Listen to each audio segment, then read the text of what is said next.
Good afternoon, Flesh and Blood gamers, and welcome to another Arcane Games and Events stream. My name is Bryce Platz, and I'm here to provide a little bit of a different take on Flesh and Blood content today. I'm really excited to do so, though, because it's going to personally help me out a lot, and I hope you'll enjoy watching me kind of go through the motion with these with this exercise of doing a caster VOD review, critiquing my own performance and the performance of the entirety of the AGE caster team. It's something we are really taking seriously this year, not just for me personally, but also for the rest of us. And we want to just in general be the best broadcast that there is outside of the official LSS sanctioned Flesh and Blood broadcast, of course, and maybe overtake them one day. We'll see. Not throwing any shade, just saying that we have a lot of ambition, and I'm really excited to improve my craft personally, and I would like to start doing this at the highest level in Flesh and Blood. So I hope you'll join me in taking that next step in order to get there.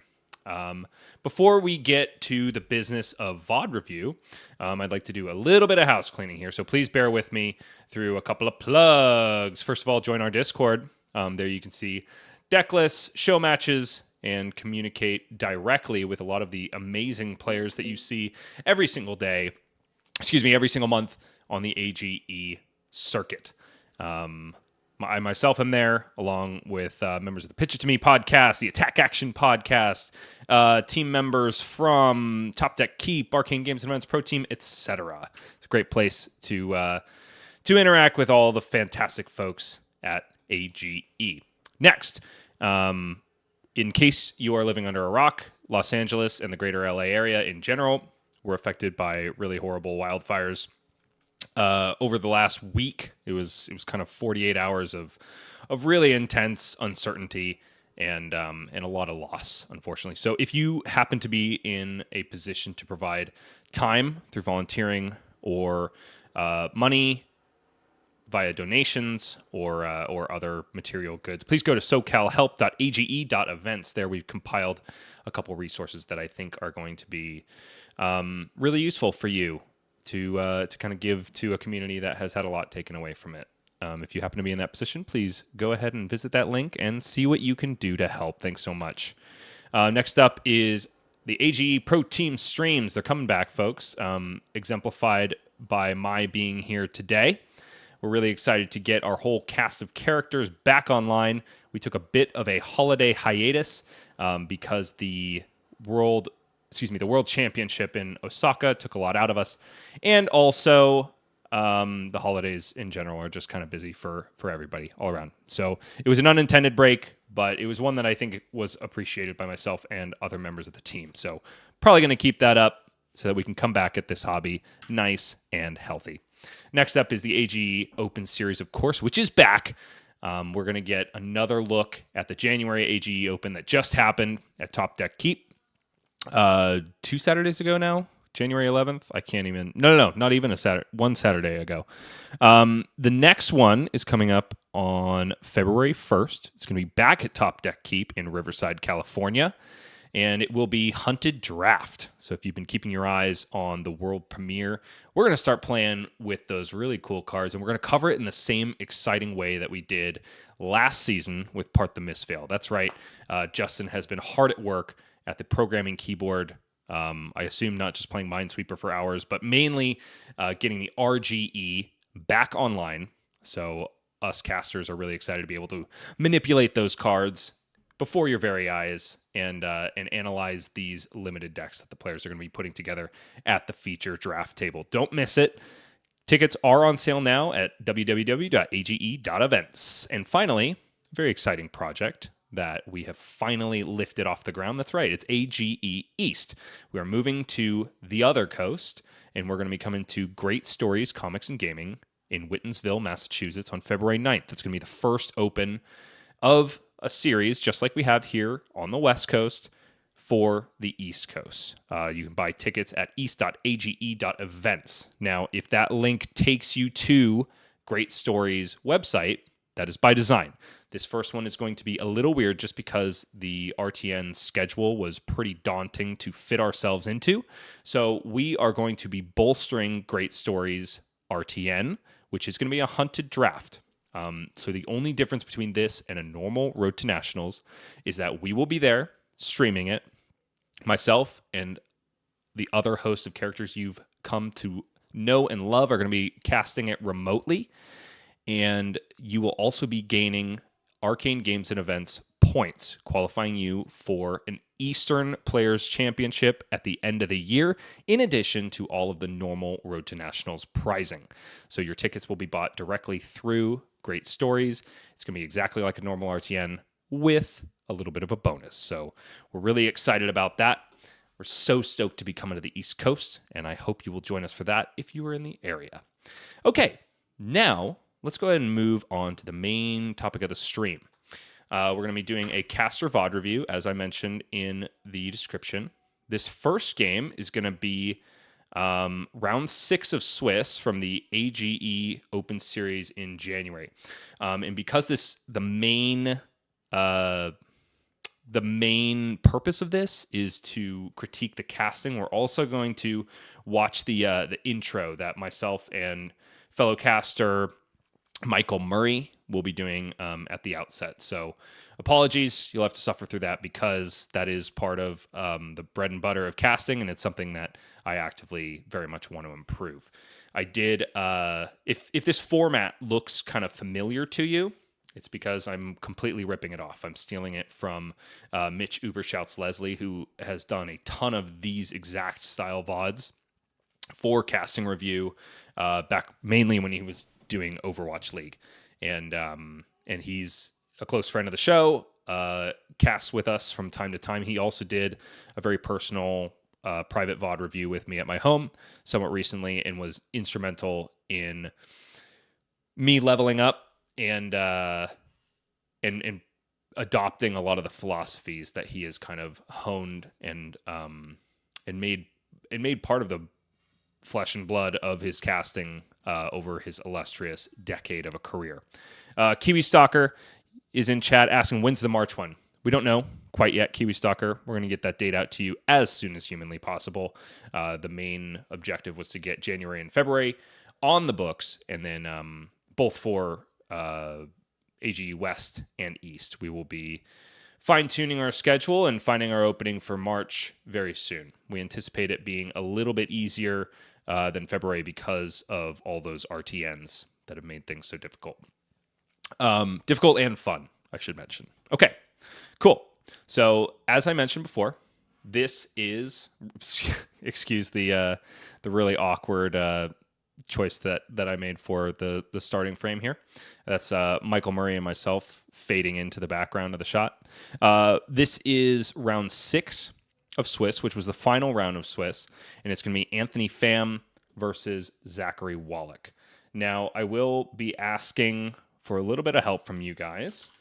Hold on, let me change this. Aurora v Prism. As I have listed it in the stream topic now, it's an Aurora versus Prism game. This one was chosen because, one, it is going to probably be a very good match because it's between two very good players. 2, because this is a win-and-in situation for both of these players. It's also, we didn't 100% know at the time because Gem doesn't telegraph this kind of thing, but we're assuming that this is a lose-and-out situation, which is one of the reasons that we choose these matchups. Obviously, by the time we get to round 6, we would prefer not to be doing those people that are at the top tables because chances are they're either just going to concede because the only thing that's on the line is seeding for top 8 and go get dinner or whatever, or it's just a match that doesn't have nearly as many stakes. So stakes are number 1, and then number 2 is building up the stories of these players. Now, on the AGE streams, Anthony Pham and Zachary Wallach are pretty big mainstays. So it's an easy choice in terms of storytelling.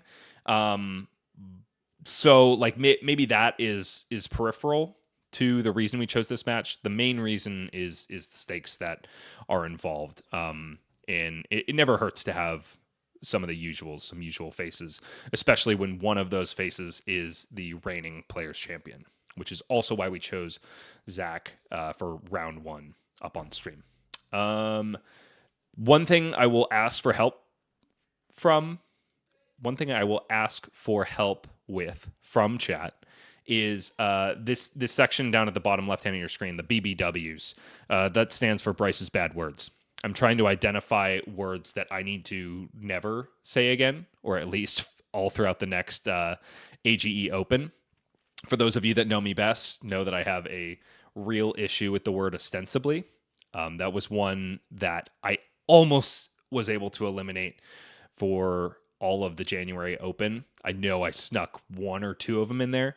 But if we identify any other Bryce's bad words, we're going to list them here and also list the number of times that I said it during this VOD.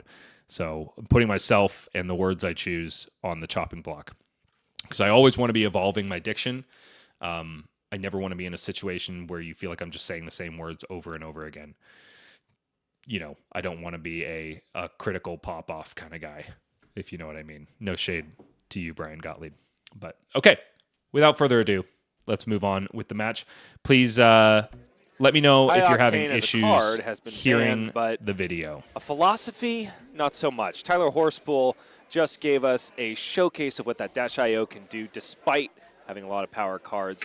Okay, so this is something this was one of the first things that that Uber mentioned to me when we did our VOD review. He's classic for this. Like, we start the VOD review. The chosen match was from the Players Championship back in October, and we hit play on the VOD. We do the intro. I say, like, ladies and gentlemen, welcome back to the stream or whatever. He pauses it immediately. We made it like maybe a second and a half through the video, and he's already pausing it. And then he turns to me and goes, "Is that how you always start? Is that how you always come back for break?" And I go, "I think so, yeah." So his note, which I think is a really apt one, is that rather than coming back with the same thing over and over again, welcome to the Arcane Games and Events Open Series, blah, blah, blah, blah, blah, whatever fed stock line, come back with a story beat. And so I was trying to do that every time we came back from break. So I'm going to play that back again, and we'll see how effective that was. Great. High Octane as a card has been banned, but a philosophy, not so much. Tyler Horspool just gave us a showcase of what that Dash.io can do despite having a lot of power cards removed from it. He was able to take down Fuzzy Delp before this first transcend of the game, if I saw that correctly, Michael. That's right. Okay, cool. So yeah, coming back with a story beat from what the audience just saw is always going to be a stronger choice than a stock line. Keeps me dynamic, and keeps the audience member more engaged. This was something that I immediately implemented upon Uber's critique, and something that I'm already absolutely in love with. It also forces me to keep my eye on the previously streamed match, which I also think is important, creating a through line all the way throughout the day, especially in these really small grassroots tournaments where you can really weave stories. We are back at the Arcane Games and Events Open Series, the first of 2025 in Season 3. Kiwi Stalker says, too many clothes in his opinion. No shirt needed. I don't know. I figured I should keep more clothes on because whoever our stylist was really messed that hair up on my end. I thought I'd distract myself from that as much as humanly possible. I'm Bryce Platz, and I am here with my associate, Michael Murray. How are you, Michael? Doing well. Happy to be here. Are we? Elliot Sloan says casting seems hard. Going 1-3 and dropping is much easier. Yeah. That's actually a few of the times I casted last year. That's kind of how it started with me. I was making the joke. I was constantly going 0-2 booth. Doing great. I'm glad to hear it. Consolation I prizes. hope that coffee is kicking in nicely because we're going to be here for a little while longer. Yeah, ready for the finals after this. Next up, we have two AGE Pro Team teammates. It's going to be another team kill, folks. And this one is kind of a nail biter because both of these players are X and 1 and potentially. Again, I'm mentioning the stakes here, telling. It's nice to justify to folks why you are choosing a particular match, even if you're not saying it outright, and always establishing stakes, once again, is a good way to go about things. Actually going to be losing out on top 8 if they don't take this game. It's going to be Anthony Pham on Aurora Shooting Star, and of course Zachary Wallach on Prism.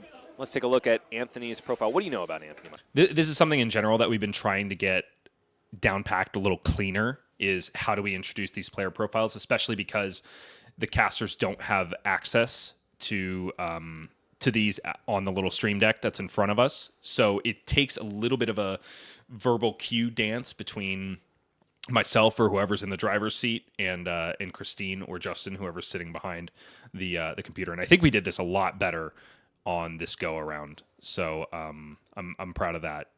I think the next step is finding ways to seamlessly integrate these questions into what we're talking about with these players. So what I'm doing right here is, while I wait for Michael to kind of give like the Anthony fam intro, I'm reading all of these questions again and choosing one that I want to kind of hit if Let's we have take the a look time. at what he hopes to accomplish in Season 3. He'd love to win the Players' Championship this year so that his win rate can be above 50%. And that's because Anthony is our first ever Players' Champion from Season 1.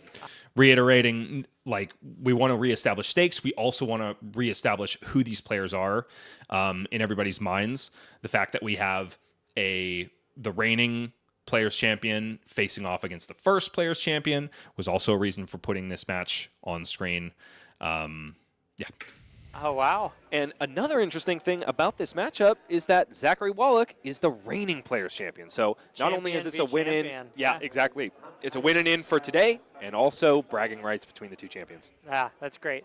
Patrick's in chat. What's up, Patrick? Let's go ahead and take a look at. Oh wait, we gotta. Love to see all my Odyssey Armory folks in the chat. Taco Bell is goated, but Del Taco is slept on. Wow, Anthony chose not to answer the question ultimately. I mean, he's saying Taco. I think he's saying Taco Bell is better. I think this is probably going on a little bit too long. I think in general we're looking for super clean handoffs. We also might be getting messages from the production staff that we need to kind of draw this out a little bit. But in general, I kind of want to make these a little bit zippier in terms of what we're talking about in the casting booth. Don't want to be too self-indulgent on these bits. But Del Taco is still quite good. That's how I read that. I think he's afraid to... Goated greatest of all time? I think that answers that. I didn't know that was a verb. Anthony showing me this and many more things. Maybe instead of the Del Taco question, I should have mentioned the who do you want to defeat, because that's pretty interesting. The reigning Players Champion. And there we go. That was a pretty seamless transition from Anthony Pham's player profile to Zachary Wallach's. That was really nice. Keep in mind that the only thing that is cueing Christine or Justin, whoever's behind the computer, to switch to it is whatever the heck we're saying. And that was a really smooth handoff. It was a nice dance. Here at Arcane Games and Events, he's got 2 top 8s in the 2024 Patrick, you're right. AGE but that's our job, right? We got to thread that needle. An above 50% win rate here at AGE. Yeah, he's doing really well today. Showing up on that Prism, showing us what one of these kind of underrepresented heroes can do. And the answer is quite well. Yeah, if the first match of the day is any indication, Prism is good. Harkening back to the first game, which we saw. It's here to stay. And Zach thinks he has a... Zach did some disgusting things, by the way, resolving Great Library of Solana on his first turn of the game. He played second, but he didn't. He only had one hand that was below 5 intellect. Disgusting. That's pretty much how he plays Prism against me. So I was feeling a little vindicated seeing that happen to Colin Erickson, of all people. An extra special read on this meta, and he's going to be able to attack things that aren't expecting it and aren't prepared for it. Let's things that aren't expecting it. Got a little tongue-tied there. Head right on down to the feature match area where our players are ready. Zach and Anthony having a good laugh, getting nice and settled. Zach crossing his legs as is tradition. I'm glad I mentioned that, because that was the first thought I had when we just cut to the screen again, because Zach always looks so much taller than he actually is when you cut to the feature match area, because his legs are folded underneath him. And I think Uber mentioned very early on in the day when we did the first match that that's one of the strangest or most interesting things about Zach is that he's always got his legs crossed. So I'm feeling good that I brought that full circle. This match. For anybody that's been what do you watching think, like religiously from the beginning of the event, which is maybe nobody, but hey. You know, It means I'm it's paying it's a attention. tough call. I know that Aurora is very light on poppers and the ability to block, and Zach is representing a lot of dangerous on hits. That being said, Zach also starts at 32 life, and Anthony Pham is not planning on going slowly. That was a really nice handoff there. One of the things that Michael Murray and I have had to work on, especially because we both kind of came into the casting game unbelievably green, and we were thrust together to kind of like keep these opens together back when we still kind of had Sam O'Byrne as a semi-consistent caster, but he was kind of coming in and out and in and out. And so there was this struggle between Michael and I because neither of us really started as a play-by-play caster, and we would just kind of fill the role when needed because the de facto play-by-play caster was Sam O'Byrne. Or not in my case, but previously when Uber would be in, he's the play-by-play guy, right? So both of us were at the outset much more comfortable in color. So one of the difficult things that Michael and I had to overcome and are still overcoming is one, keeping the pace of the game and the board state established, because neither of us are like by tradition play-by-play casters. Which is changing a lot for me now because I kind of took up that mantle. And two, handling handoffs. One of the things you'll see in our very early matchups is oftentimes I will go for what I think is a handoff, and then there'll be about like 1.5 to 2 seconds of silence, and then maybe I'll start talking again or something like that, or I'll be right in the middle of talking, and then all of a sudden there's Michael out of nowhere, and we're stepping all over each other. So that instance right there, I'm going to go back and watch it again. Was such a clean handoff at the beginning of this. Who would you give the edge to, Michael? It's a tough call. I know that Aurora is very light on poppers and the ability to block, and Zach is representing a lot of dangerous on hits. That being said, Zach also starts at 32 life, and Anthony Pham is not planning on going slowly. So it really is going to come down to the first couple hands and who can put the more aggression out on the field first and put the other player on the back foot. Great. So not only did Michael pick up where I had left off seamlessly. Granted, I kind of cued him on that one, and maybe that's not something we want to make a habit, but he also, before the players have even drawn up their first hand, he's established the rules of engagement, essentially, for the viewer based on how these two players or how these two heroes interact with one another. And it looks like Zach would like to respect the offensive capability of Anthony's Aurora deck because he swapped out his arm piece from Goliath Gauntlet, which is usually paired with that Herald of Very Edition, swapped it over to the Calming Gesture, which can create a Spectral Shield and Ward on demand.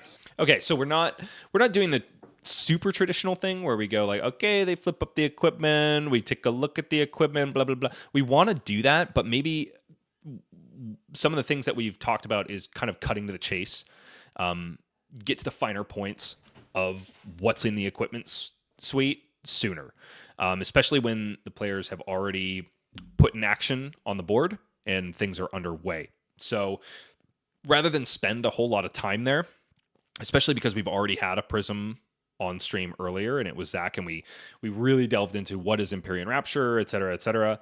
We saw Halo activations, all that kind of stuff. My objective here was just to kind of get into what is interesting. What haven't we seen earlier today, which maybe is not the exact way we want to do it moving forward, but this is the way I approached it here. So I'm sure he's hoping to stuff some of these pesky on hits from Aurora Shooting Star. Does it have Arcane Barrier by chance? Yes, Clark, it does. O2 I think booth. that's one of the That's other the way. critical pieces, being able to prevent that one damage ping that could potentially draw a card off of the channel, Lightning Valley. Yeah, and that was great. So I noticed what is different as the play-by-play caster. It's important to mention that I'm filling the play-by-play role here. Michael is filling the color role. So my main job as the play-by-play caster is to constantly establish and reestablish the board state and what is going on just in front of people on their screen. Michael is looking for those moments where I am going to do the thing that I mentioned earlier, hand off to him. And as Mitch likes to say, my job is to set him up for home runs. So I mention the difference in the equipment suite here, and then he's already taking off with why Zach might have done that, what implications it has for this game in particular, and how it interacts with Aurora Shooting Star. Very true. Coming in hot on turn 0 with a blue Wartune Herald.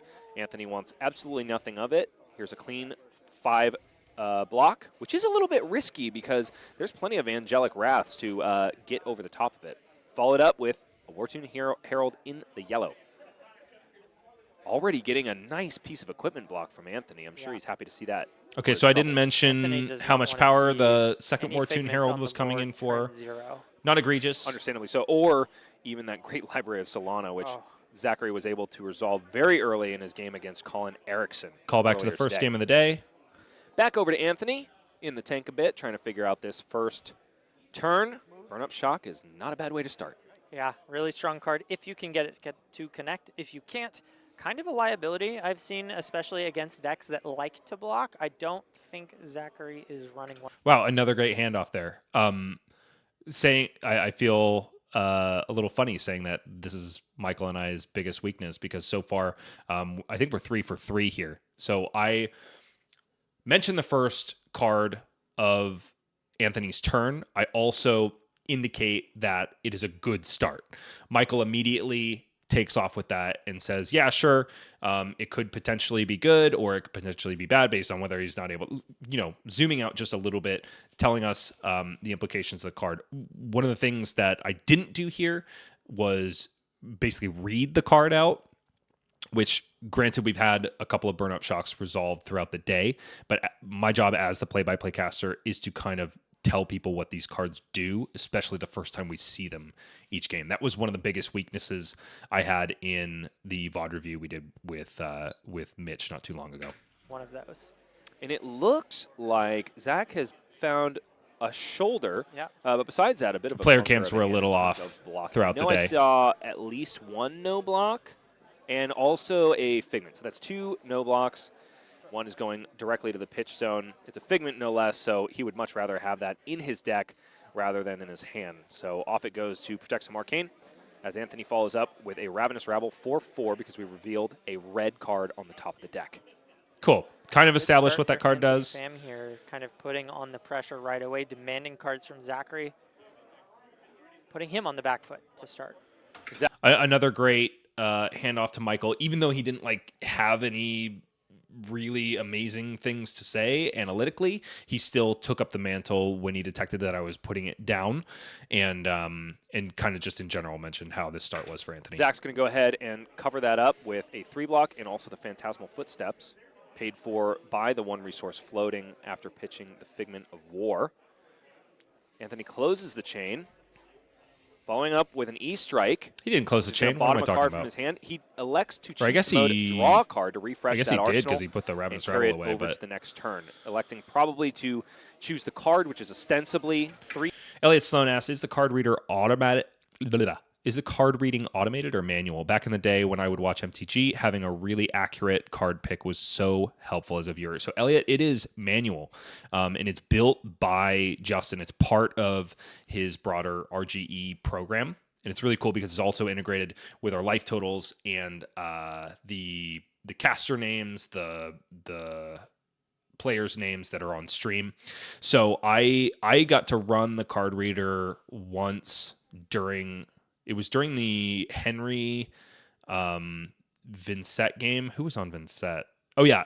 Aiden Kwasniewski was on Vincent. I think it was our second streamed match of the day. And so for that one, I was hanging down by the player area, which I'm not sure where the optimal spot is. Honestly, I feel like it is listening to the casters because I would much rather be bringing up cards that I know they're actively talking about so as not to confuse the audience.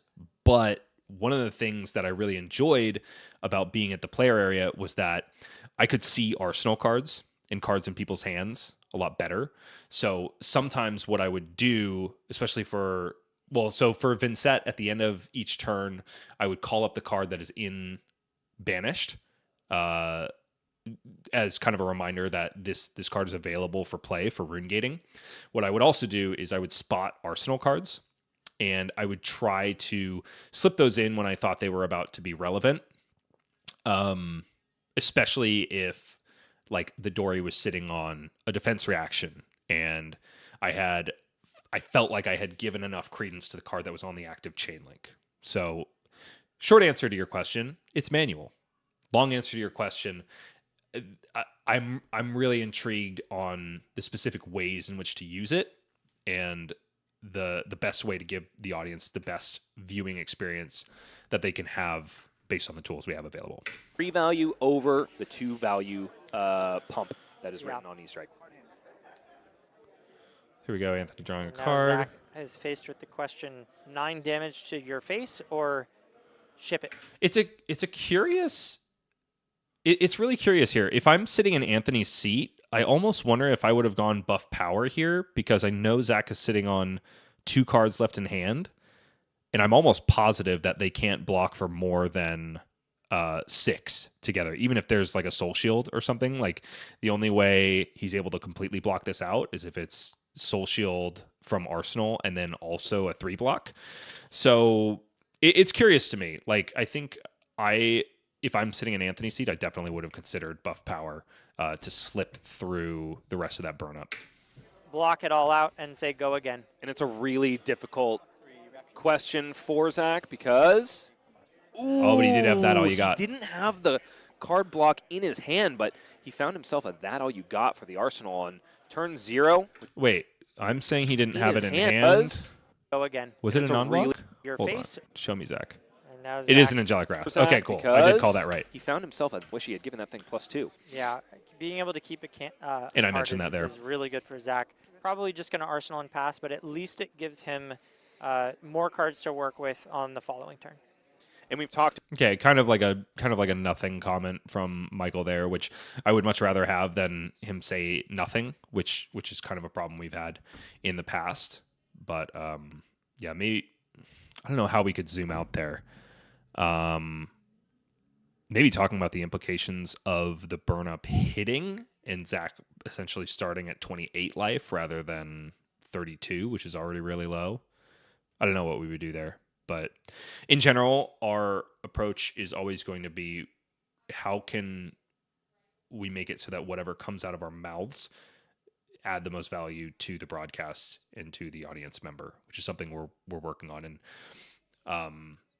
we're maybe when Michael and I started, we were at like 60%, and we would love to. We're just going to slowly creep that up to get ever and ever closer to 100%. Greasy Choir Boy Patrick in chat says, "How do you balance trying to keep pace of the play-by-play with not interrupting the color commentary? Like there, for example, you missed the electromagnetic, but I think that's because Michael was talking." It's a great question, Patrick, and it doesn't have a simple answer, right? So one of the things that Uber mentioned to me was that specifically in card games, the play-by-play caster should be in charge and taking up most of the space when the pace of play is super fast. One, because there's a lot happening and there's a lot of that house cleaning, the constantly reestablishing the board state to happen, and also because it helps to raise the intensity and the vibe of the broadcast in general. And that's kind of what the play-by-play caster does. They're kind of like the heartbeat, right? And then the color caster is the flavor that can come in when we have time for it. That being said, in general, I try not to just blatantly interrupt anything that Michael is saying unless I have a super good reason to do it, because I think that makes us look a little less professional in general. And it's also like I don't want to put him in a position where something he's saying, especially because I'm almost 100% going to assume that what my color caster is saying is something of value, because that's what we're striving for, right? So if he is saying something of value and I steamroll him, by the time we're able to come back to it, it's kind of a moot point. It's like when you're standing in a group of people and you're trying to tell your story, and then, I don't know, like an ambulance goes by or something, and somebody addresses that, and then you start talking about, oh, well, I wonder what happened to that person. Oh, there's a fire nearby, XYZ, right?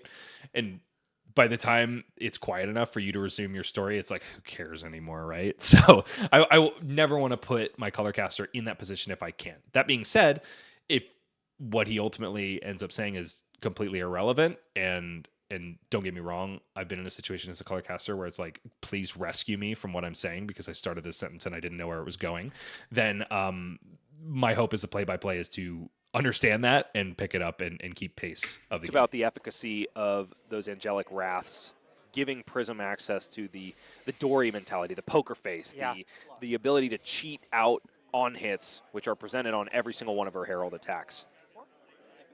Here comes Flittering Charge. Anthony deploying an electromagnetic somersault to return it to his hand. Not only that, also give that attack go again. Yeah, those two cards paired together are so powerful. And we've got another instant in the hand to boot. It's one of those beautiful promo lightning presses. I love that card. Go again, yet again. So yeah, right there is kind of an example of one of the weaknesses Michael and I have. So Michael is he's not interjecting with anything of particular value. He's just kind of saying, ooh, I like that, one of those right? Beautiful promo lightning presses. I love that card. Go again, yet again. Not exactly color commentary, not exactly something that's adding any value to the broadcast. In fact, it's just kind of getting in my head and making it hard for me to complete my sentences. Those are the kind of things we're trying to eliminate on both sides. And I'm definitely not saying that Michael is the only culprit of this phenomenon. I've done it more times than I can count. But that's the kind of stuff that doesn't actually add value and that we don't want to include in the broadcast. And Zach is taking a beating out the gate. Has a hand it seems like he's pretty happy with, and so deciding to keep it all. Ship that damage, and ship it he will have to, because finishing up is Anthony Pham on Arcanic Shockwave, fused no less, so there's going to be one Am I saying that Zach has to ship the damage? I'm saying that Zach has to... Has a hand it seems like he's pretty happy with, and so deciding to keep it all. Ship that damage, and ship it he will have to, because finishing up is Anthony Pham on Arcanic Shockwave, fused no less, so there's going to be one arcane damage because he revealed a lightning card from his hand. I'm not exactly sure what the ship damage was all about. I think I was just trying to get myself colorfully back to the board state. I think I'm saying that Zach is just taking all that damage because he needs to like start swinging heralds and start establishing a board state, though it's not super clear. I would like to find a cleaner way to do that in the future. As an additional cost to play that card. So it's 4+1 is the ask from Zach. Does he want to go down to 15 life? It's the ask from Anthony, not Zach. The second turn of the game? Yeah. And he set one card to the side. Yeah, we'll just have to... Which I believe was another Angelic Wrath, so maybe he's just saying, like, I need this to pitch, or I can't block with this, so I'm not even going to consider it. I'm just going to go ahead and add BBWs over here. I'm gonna say likes and ums. I'm probably at 5 or something right now. I don't know. So far, I haven't heard anything like my ostensiblies, but I'm definitely trying to eliminate other verbal garbage, like and which you've probably heard about like 15 of. This broadcast. There goes another one. Let's say ums are around 5. Yep, no blocks. He likes his hand. Can't wait to see what Zach's got up his sleeve. Yeah, and this is the thing about Prism. When they get low, they're not really low if they're keeping a big swath of cards, because those angels come out with Ward 4 and just out of nowhere, suddenly you're completely insulated from damage. Case in point, at one point in round 1 on stream, Zach was 10 to... Case in point, at one point. Colin Erickson's, I believe it was 34, and he ended up taking that game. Yep. So Prism really kind of... A little muddy in terms of the language, but overall a good callback, especially based on what Michael has said. I'm affirming that my color commentator knows what he's talking about, I guess. Kind of using that life total as a resource. One of the reasons LSS gave her less life, because you can't give someone like this too much of that resource. Another Figment goes to the pitch zone for Zachary Wallach to deploy Herald of Triumph. This is going to be coming in for 7. It's also, if Anthony was able to find one of those pesky poppers, going to reduce any of the power that... Patrick says the likes remind people that this is a Southern California organization. That's a good point. Power of the attacks that Anthony blocks with by 1. So no popping this Herald, ostensibly, as long as... we found it ostensibly, folks. All right, put it on the board. Damn it! Okay. Brought in any 7 power poppers. And there Looks it is. like he hasn't found him here. Zach getting the first figment of the game. Also, the first blood drawn on Anthony's side of the board, for that matter. But this is kind of where things could potentially turn. Anthony had a great start, but now Zach has the tempo.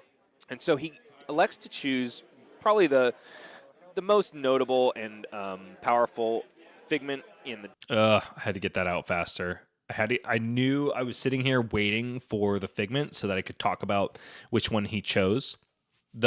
Michael and I just, as fate would have it, kind of found ourselves on the wrong side of this interaction. When that figment hits the board, I think ideally I'm tossing over to Michael at that exact point so he can explain what figment that is, what that means, like why would Prism choose that, and what that means moving forward if he's able to flip it, et cetera, et cetera. And I knew that by the time Michael was finished speaking, I was going to have to hit that really quick before the next attack came down. And I didn't quite get there because I got tongue-tied, and I think I was stressed about getting it out before I had to do more housekeeping. Deck, that is Figment of Erudition. What do you think of this choice, Michael? Well, I heard drawing cards is so good that they had to ban it. And this is one of the few remaining ways, and it doesn't just draw one, it draws two. This figment is gas. Getting the Ponder out, in addition to being able to flip into the Angel, is just such an efficient turn. And right away we see Anthony going all the way down to 25 as Zach gets to draw back up to 5. Okay, we got to the figment, which is really good. We got there kind of in the backwards way we would like to, but that's okay because we're still ultimately fluid people and we can fulfill both roles. One of the things that is now kind of happening is that we are completely flip-flopped. And also, this is pointing out another one of my weaknesses that I identified from this weekend was specifically that as the play-by-play caster, I wasn't doing a good job of reestablishing life totals as part of that housekeeping in between turns or after on hits. So Michael is having to do that for me, which is not a super big deal, but also it's something that is my job as the play-by-play caster. So we'll be looking out for that as well moving forward. Cards once this Ponder pops, and have the option of Ward 5. Just like that, how the turntables. Hold on, I'm seeing a sigil. Is that, where'd that come from? The Figment? I'm sorry, the sigil. The Spectral Shield came from Zach. This is an issue. We shouldn't be... So what would have saved us here is if I had gotten what I wanted to say about the Figment out quicker, if I hadn't gotten tongue-tied, then I would have been able to hit that Herald of Protection, which then maybe would have made it so Michael didn't have this question and we didn't waste precious seconds talking about why the heck is there a Spectral Shield on the board. Also, having him call it Sigil a couple times confused me and made us not get there as quickly. So this is one of the weaker points of our broadcast thus far, but we're human, and that's okay, but identifying it is important. Followed up the Herald of Triumph with a Herald of Protection, which on hit... And the tongue-tied stuff is just getting better in general with reps. I'm not going to, tie a noose for myself in that regard because it's just something that will get better with time and has improved immensely since I first started casting. Goes to Soul and also creates a Spectral Shield, which is also why we have an additional Figment out on the board. Because every time one of those Heralds connects, he's able to find a Figment. Yeah, a lot of hero abilities are once per turn, but not prisms. And so here goes Zachary Wallach also activating Prism, which is free because of his chess piece, Empyrean Rapture. Cool. We're hitting Empyrean Rapture one more time. We didn't do it in the equipment suite part of the game, but we're hitting it here. And this one I like because I'm doing it much quicker as opposed to when that Figment of Erudition hit the board. He's going to go ahead and flip Avalon, Angel of Rebirth, and maybe recur some of these yellow cards in his graveyard moving down the pipe. Yeah, I really like this. Only being able to choose one to flip, he chooses the one that he would rather let die. And now really it's 25 to 20. Yeah, that's a great that's a great call out by Michael. That was a good bit of color commentary and also a good receive of the pass that I threw to him. 21. Sorry. Anthony So- Pham leading off with an Entwined Lightning, fused, of course, so it has go again. So Zach is aware of a second strike in Anthony's hand. If it felt like me taking over there was a little bit abrupt and jarring, I guess I did, because one of the things that I really want to do as a caster, just because this is the way I converse with people, is I want to affirm what they've said. So you'll notice in early broadcasts, I mix in a lot of absolutely or right you are, other things like that. When my color commentator has finished speaking, one of the other things that Uber talked about was there's an assumption that you agree with your color caster that is sitting next to you. So you don't need to waste precious air and words agreeing with them because it's implied. So to me, that felt abrupt and jarring. Like I was like, yeah, you're done talking. Okay, now I'm going to move on with what I'm doing. But I think that was exactly what I'm supposed to be doing. Becoming comfortable with it is another matter. Anthony is, however, holding on to a channel. It's the Lightning Canadian Valley, in which me, I could guess. cheat out I an don't have additional any card if Canadian in Zach me. is not want to block this. But he's going to have to get through a little bit extra because that first attack is just going to take care of the Angel that you so astutely pointed out was there for Forward 4 defense. into 4 power attacks is so good. Following up is Flittering Charge, blocked by Herald of Erudition. 1 damage is currently leaking through. Can Anthony give it go again? He does hold on to that Channel Lightning Valley, which is going to give go again to the Flittering Charge, and also potentially get that point of damage and get a card draw, but alas, there's a Spectral Shield hanging out on Zachary's side of the board. Next up is Starfall, which has go again, and plus... This is good. So this is exactly the example that I was alluding to earlier, Patrick. The pace of play from the players, specifically Anthony, is super fast right now. And not only that, Zach is laying down blocks without really... He's thought about it. He's not thinking, but he's just laying it down quickly. This is when you should hear my voice a lot more, and I should also increase... Maybe not increase my volume, increase my pace, and also my my urgency. One, because of the Channel Lightning Valley that has been played, that all you got devoted by Zachary Wallach, which is the perfect defense for that because it's going to allow him to draw a card at the end of this chain. And finally, Anthony Pham finishes up with a Snatch. What a burner of a turn. Yeah, threatening to draw. And then by the time we've actually hit the last card and I can detect that Zach is going to tank on blocks for a little bit, that's when I take a breath, pass it over to Michael. That was really good. 2 cards here, but no go again means that he will essentially only get the value of 1. Well, if Zach decides to let this hit, Anthony Pham has a burning piece of equipment called Snapdragon Scalers that could extend this turn beyond what is reasonable for Zach. So cool. I'm not telling. So Michael says, yeah, sure. If he lets this hit, he's only going to be able, like, he's going to draw 2 cards, but it's only useful for 1 because 1 is going to go into the arsenal, blah, blah, blah. And without telling him, hey, Michael, you're wrong, I am picking it up as though he's throwing me a pass and saying, well, we've also got Snapdragon Scalers coming at you. So I think that is a nice way to deal with. keep up Yeah, the we can see relationship he- between Zach the color blocked with and Herald the of play-by-play, Erudition like because he trusting has what another each of one us in says. hand. Really but scary to see also somebody committing a Herald taking of up the Erudition mantle and to kinda block, saying you're wrong. because that kind of tells you that they've got something even better or at least equal to that card sitting in their hand still. But now you're right. I think there's a huge risk here of Zach taking too much damage off the back of a Snapdragon Scalers and a Snatch. So looking to possibly commit the rest of his hand to blocking, which would once again shift the tempo back in favor of Anthony. You really, really want to force all the cards out of Prism if you can. And Anthony's doing a good job of it so far. Yeah, Zach- why? Why do we want to force all the cards out of Prism? I think Michael just kind of got caught up in the thought he was having and didn't, find a place for a soft landing. Very lucky to have found as many blocking cards as he has. He's also thinking that he is sitting on an additional card once this combat chain closes. So he wants to be cognizant of that, and he doesn't want to waste whatever comes off the top of his deck due to the that all you got that he blocked with. Okay, cognizant. I do want to put that here because I have a suspicion. How the hell do I spell cognizant? Oh boy, this is embarrassing. Cognizant? Maybe?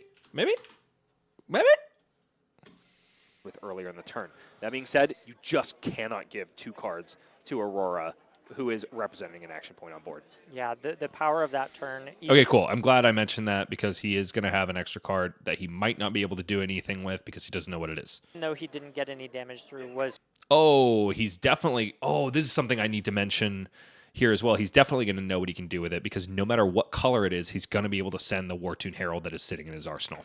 crucial to preventing Zach from having an absolutely terrorizing return attack. And Anthony has found a very good response. Holy cow. If Zach had found a blue there,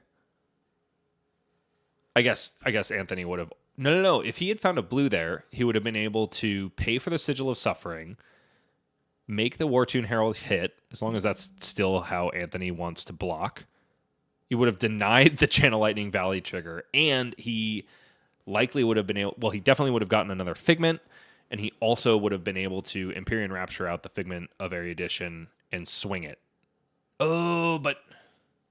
Yeah, so if it was a blue, he would have had to let Anthony take a card. But interesting. Response to pretty this wild that he drew a one red there. card play that Zachary was able to put together. It's a War-Toon Herald, but it's been blocked by a Sigil of Suffering in addition to the Grasp of the Arknight, which is going to draw Anthony a card because it's going to ping Zachary for 1 arcane damage, and he doesn't have the resources to block it. Have you checked me, Elliot? Does that word actually have a Z? Lightning setup here. This is exactly That was just my what guess, Anthony honestly. needs at this moment in the game. Here comes Arc Lightning. It's one of Aurora's power cards. Whenever you go again this turn, deal 1 arcane damage to any target. The next action card you play this turn gets Go Again. That's anything. A Snatch, a CNC, whatever. And also, Arc Lightning is going... Let's just go ahead and add like 3 more ums. Let's go 8 ums. Going again at the end of being resolved, so it's going to ping for 1 arcane. Asking Zach the question again. You want to let me draw a 3rd card off Channel Lightning Valley? This Channel Lightning Valley has been crucial. All thanks to Anthony drawing up that Sigil of Suffering out of nowhere. Zach tutoring up a Figment here.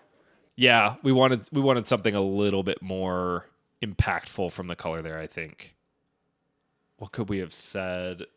So I mentioned he's asking again about the Channel Lightning Valley. I guess maybe at this point, Michael could mention how hard it is for Prism to put turns together when she can't keep any cards. Something like that. I don't know. Did he... Oh, because of the Light of Soul. So he pitched to Light of Soul, which is going to reveal the top card of his deck. If it was yellow, it went into his soul, which I think it was, because I don't think I ever saw him play that Herald of Triumph. And that is what allowed him to go find another Figment. Let's add another Because when that yellow card went into his soul, its name was Herald, so Prism Awakener of Soul activates. Out comes Figment of Triumph. It's going to give all of Anthony's attacks -1 until Zachary's turn, which is nice. It's an extra little bit of life buffer. It's kind of like a that all you got, or I'm sorry, this round's on me on a stick. Yeah, very useful here, especially when there are breakpoints being presented. Nice, Michael. Zach that was a good also putting trade-off. 1 to maybe deal with any of this pesky arcane damage moving forward, which we know is coming on the back of this Ravenous Rabble. This Ravenous Rabble only coming in for 3 despite revealing a red card. Off the back of, it's not a word, but it is a phrase, and I do think I've used it several times here. Now that I'm hearing it in this VOD, I think I said it way too many times during this open, so that'll be on my radar too. Card off the top because he's getting -1 from that Figment of Triumph. Covered up perfectly by Zach. 3 on the defense, and then that 1 extra for the arcane damage coming from Arc Lightning. Anthony activating Grasp of the Arknight, which critically goes again, so it's going to ping Zach for 1 just on activation, and then, of course, we've got the Rune Chant carried over for maybe a little more split damage. I didn't say Arc Lightning there, even though I'm indicating that it's going to do arcane damage because of the Arc Lightning. I didn't say Arc Lightning, and I should have. I think in terms of the sandwich there, it should be activate Grasp of the Arknight, which creates a Rune Chant and also goes again, pinging for another arcane damage from Arc Lightning. That's how I wish I would have said that. Yeah, so far Zach has been doing... Because I think in general, the primary effect of whatever is happening should be the focus, and then the tertiary effect should come later. A really good job protecting his Just life from like a total. fluidity Of course, of he's going to need to find a perspective time from to the pivot viewer, if he wants to for the viewer. get the tempo back in a way that he can close the game out. Zach pitches a blue, 2 floating, AB1 on the activation of the Grasp Arc Knight from the Arc Lightning trigger. Here comes Starfall, which is going to be 2 because we played a lightning card this turn. Cool, there we It's go. going to be 1 Rune Chant on top of that, and then also 2 physical go again, which will mean another ping of arcane damage. Seems like I fixed the thing that I didn't like about what I previously said before the next thing happened. So Starfall, I say, is 2 physical go again because we played a lightning card. Then I mention the Rune Chant. Then I mention the Arc Lightning. Yep. So 4 damage being represented with this attack. Zach, luckily, is floating enough to take care of the split arcane damage, and then hopefully, oh no, he does not block the Starfall. Maybe it's a non-block in his hand.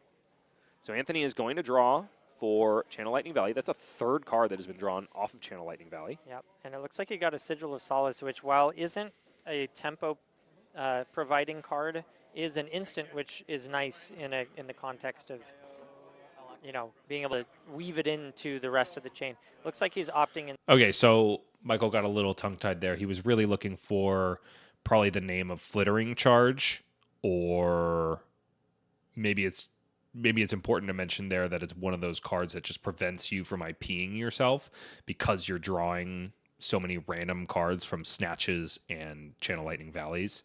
Maybe that was a good point to hit there. And because we do want to explain at that point why Sigil of Solace, one of the premier fatigue defense-oriented cards, is in this Aurora deck.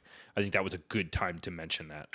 Instead, to create the embodiment of. And he's trying to get there. He's just getting tongue-tied like I did in regards to the Arc Lightning and also the Figment of Erudition. Lightning and Arsenal that. Again, it's just Sigil. reps.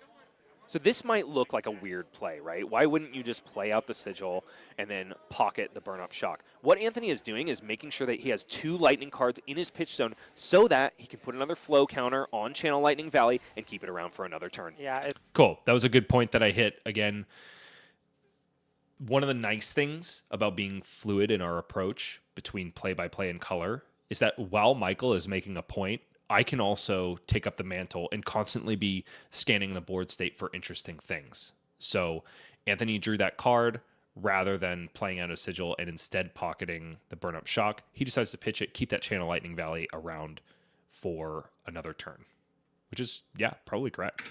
As long as that Channel Lightning Valley is on the field, Zach feels pressured into blocking.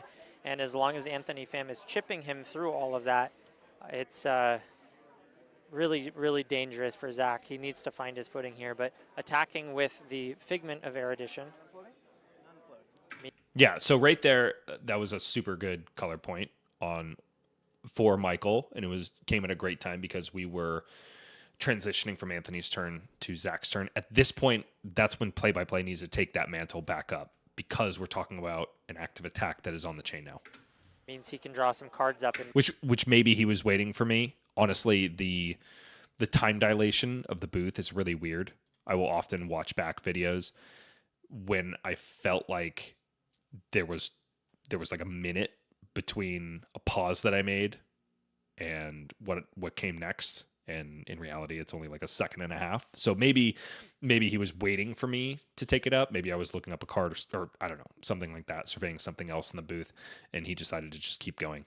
Maybe get some of that tempo back. Yes. Here comes Soraya. A card from Soul has been banished, so Zach will be able to draw 2 Josh Goggles, get out of here. cards, and he's indicating that he is ready to do that by turning those cards on the top of his deck to the side. Anthony is thinking about responding in some fashion or facet. Uh-oh. I don't think I've used Fashion or Facet. The effect resolves. Zach gets 2 cards, one of which is Wartune Herald, and the other of which might be another Figment? The fact that he is able to draw before the attack resolves is actually crucial here. Anthony, representing a shock in hand, could have potentially popped that Angel, but Zach drew the cards that he needed to block with AB if Anthony did choose that line of play, and so he opted not to. Yeah, that was a great shout out from Michael. I completely missed that at the time of the broadcast. I'm remembering it now.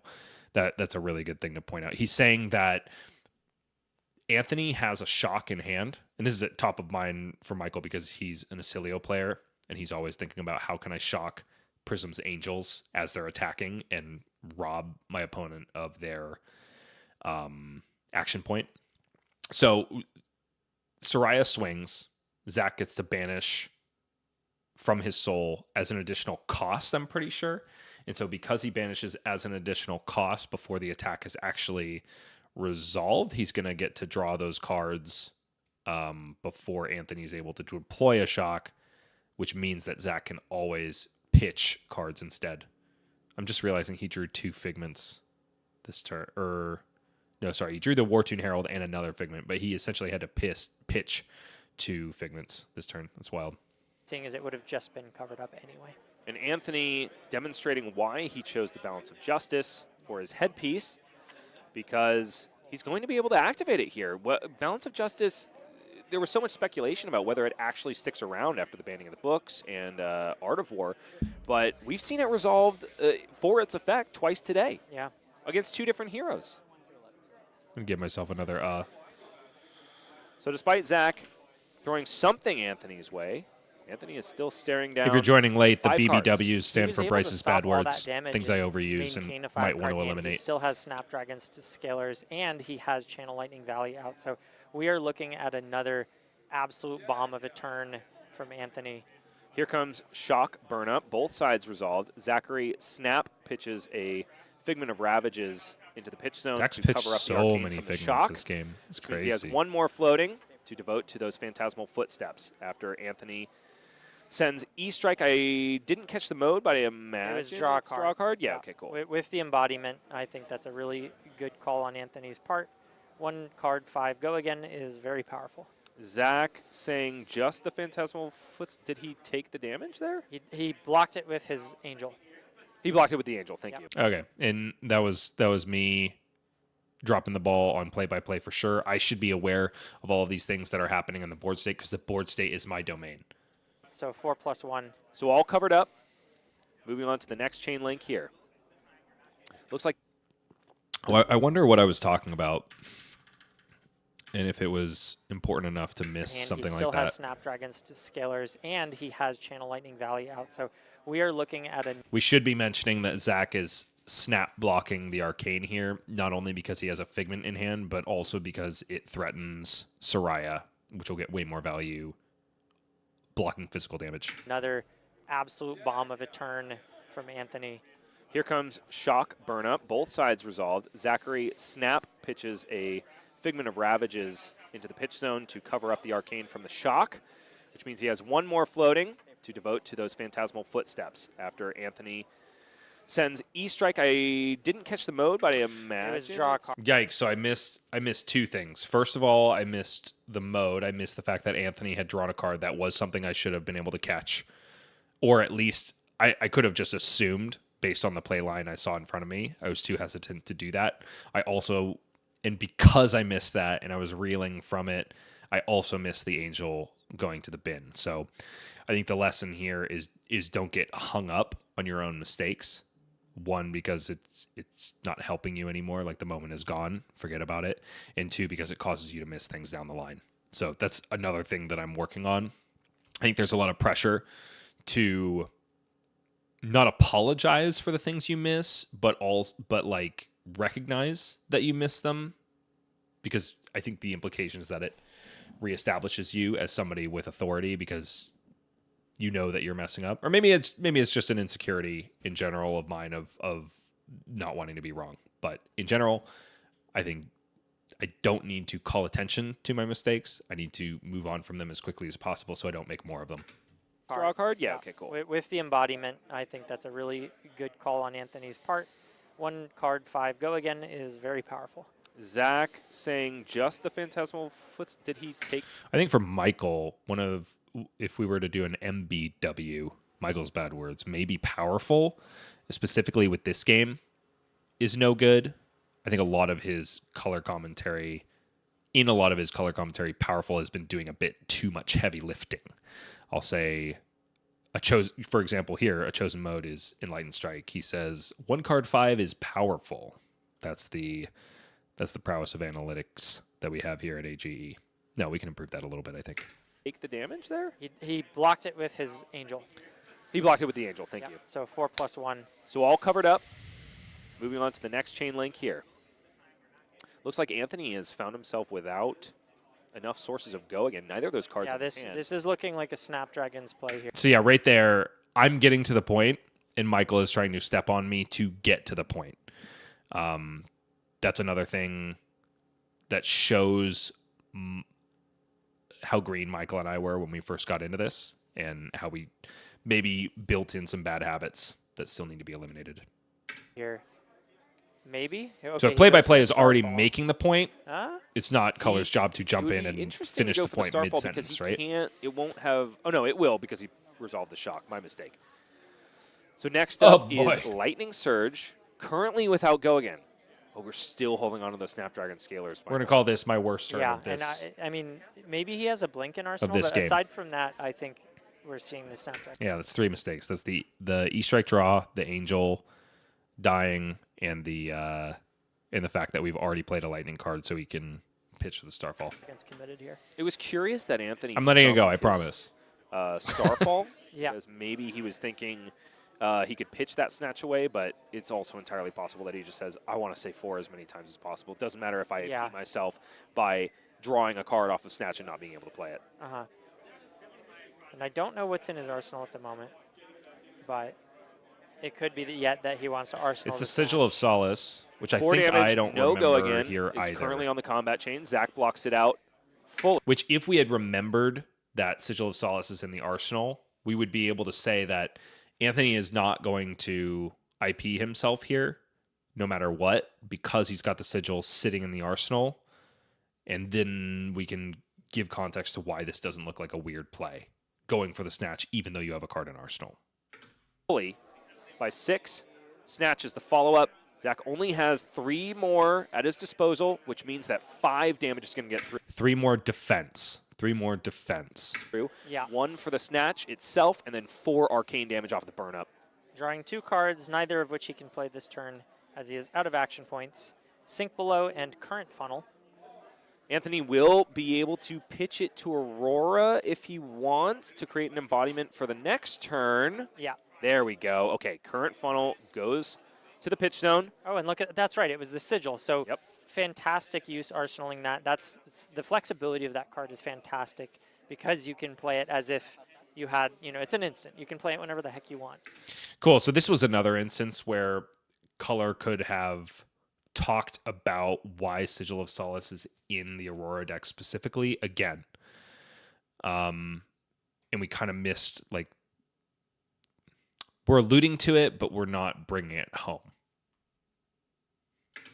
So Anthony Pham got 4 cards off of that Channel Lightning Valley, if I'm not yes, he got 4 cards off of that Channel Lightning Valley. So If I'm not mistaken is another phrase I need to eliminate. can you say maximum value? Anthony Pham can. Yeah, that was a really good Channel Lightning Valley. Zach's got one thing going for him, and it's that there's a D-React in Arsenal, so it's 1 less 4-power thing that's going to be coming at his face. Yeah, and we've kind of hit the... What is Bryce talking about? There's nothing in Zachary's arsenal. Am I talking about Anthony's? Because I know Anthony just put a Sink Below there. Yikes, dude. Valley, if I'm not yes, he got 4 cards off of that Channel Lightning Valley, so can you say maximum value? Anthony Pham can. Yeah, that was a really good Channel Lightning Valley.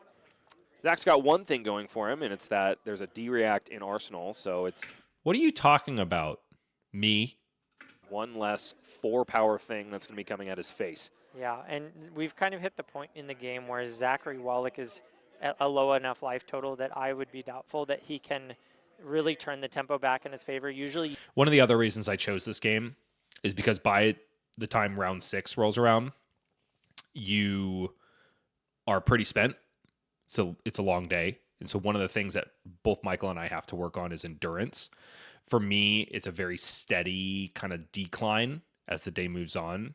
And then I get reinvigorated during top 8 because usually I can mix in a dinner break or something like that, some sort of recharge. For Michael, it's a much funnier thing. It's kind of like a sine wave throughout the day.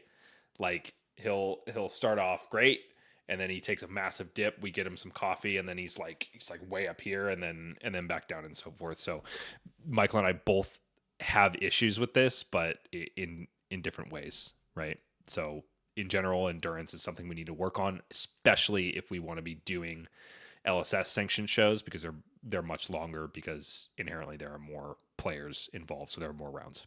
You need to use your life pool as a resource.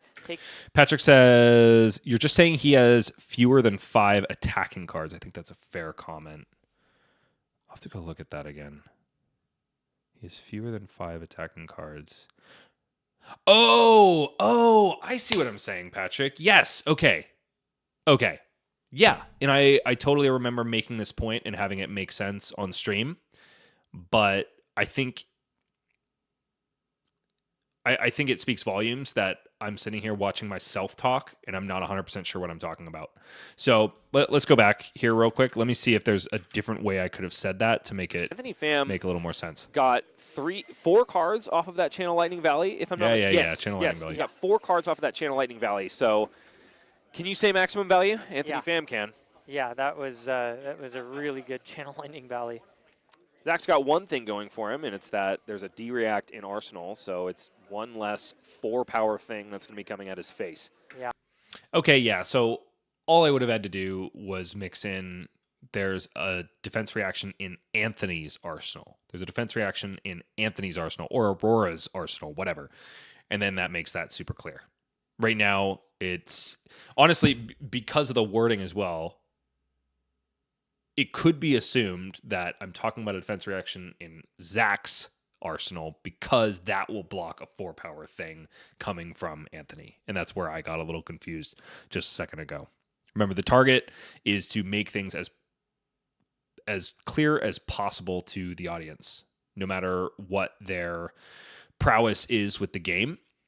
Granted, by and large, we're not going to get viewers of a competitive Flesh and Blood event that don't know anything about the game, but they will know enough to be potentially confused by that. So I'm gonna try to fix that. It's just mixing in those 1 to 2 words, especially when you're on camera and maybe a little bit nervous or experiencing that time dilation thing where it feels like all of your words are coming out super sluggish. Super important at those points to speak clearly and enunciate. I can do both of those things, but for 10, 12 hours a day, I'm still working on it. Yeah, and we've kind of hit the point in the game where Zachary Wallach is at a low enough life total that I would be doubtful that he can really turn the tempo back in his favor. Usually you need to use your life pool as a resource, take a hit, and then send 5 more cards back at them that are even more threatening in order to shift the tide. But we've kind of entered the point in the game where, short of a miracle or a complete brick. Okay, this is a very good point that Michael is making. He's letting the audience know that it's coming down to the wire. Zach is in a really bad place. He's probably not going to win this game. But there's 2 things. One, we could probably add a little bit more urgency. We could probably remind people of stakes at this point, because we're in a lose and out situation. And also, we could do it faster. Not with the tempo at which he's speaking, but with fewer words. Anthony's really in the driver's seat here. Got 3 4-power attacks on the combat chain for Anthony Pham.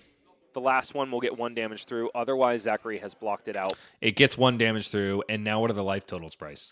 Perfectly. See what I mean? But lost his chess piece. I want people to be able to watch this broadcast the way I watch this broadcast, these kinds of broadcasts, about like 50% of the time, which is to say I'm cooking or doing another chore or keep an eye on my kid while it's going on in the background. I would love to get to a point where people know exactly what is going on in the game without having to look at their screen. That's one of my objectives as a play-by-play caster. For his troubles. Again, drawing back up, passing back over to Anthony. He really needs Anthony to slow the pace of this game. Draw a clunker, something. Yeah, and it can happen. I mean, Aurora running instants, non-attack actions, even just all attacks can be a very clunky hand. So Aurora needing to sort of thread the needle in terms of drawing a nice mix of cards. And Zach getting a little bit of a reprieve. Anthony resolves an electromagnetic somersault without without any targets, just so that he can give his Starfall go again. So this is going to be 2 go again. Zach is questioning whether or not he can actually do this without any targets. Yeah. We're going to do a quick judge call and see if we can clear. Zach is questioning whether or not Anthony can do this without any targets. Just got to be careful with syntax there because it implies that Zachary is the one doing it. Anyway. Clear that up. It does say up to 2 attack actions, so you can choose 0, but they can pull a judge if they're not sure. Yeah. You can do it that way. Yeah. So Zach is saying you could just play the Starfall out and then play electrostatic somersault because for some reason electromagnetic was so difficult today, and I don't know why. Usually it's not an issue for me. main Oh, I think what he's saying quandary is was have like to you play don't it have an during- active chain link. Okay. Yeah. Okay. Yeah. Maybe he's right about that. I haven't. So Anthony just waits until he has resolved Starfall on the active combat chain, then plays the electromagnetic somersault, satisfying that clause. And here comes second strike, which is going to have +1 and go again because Starfall has This is crazy. Anthony's hand was so it wasn't good at the start of this turn, and he turned it into something really good. connected. Zach takes 1 damage off of that after a 3 Wow. block, and now Static Shock is the final blow and has Lightning Flow. It sure does. I thought for a second Anthony Pham had that real clunker, but unfortunately, he was able to pull it through. Unfortunately, Anthony is a stellar player at piloting this deck and many others, including -IE, Mr. Screw 'em Boost himself. Cool. So this is one of the other things Uber was talking about. He talked about the 3 levels of the broadcast, and I'm going to mix up whether we start at 1 or 3. I think level 1 is what is actively going on in the game. That's like the play-by-play realm.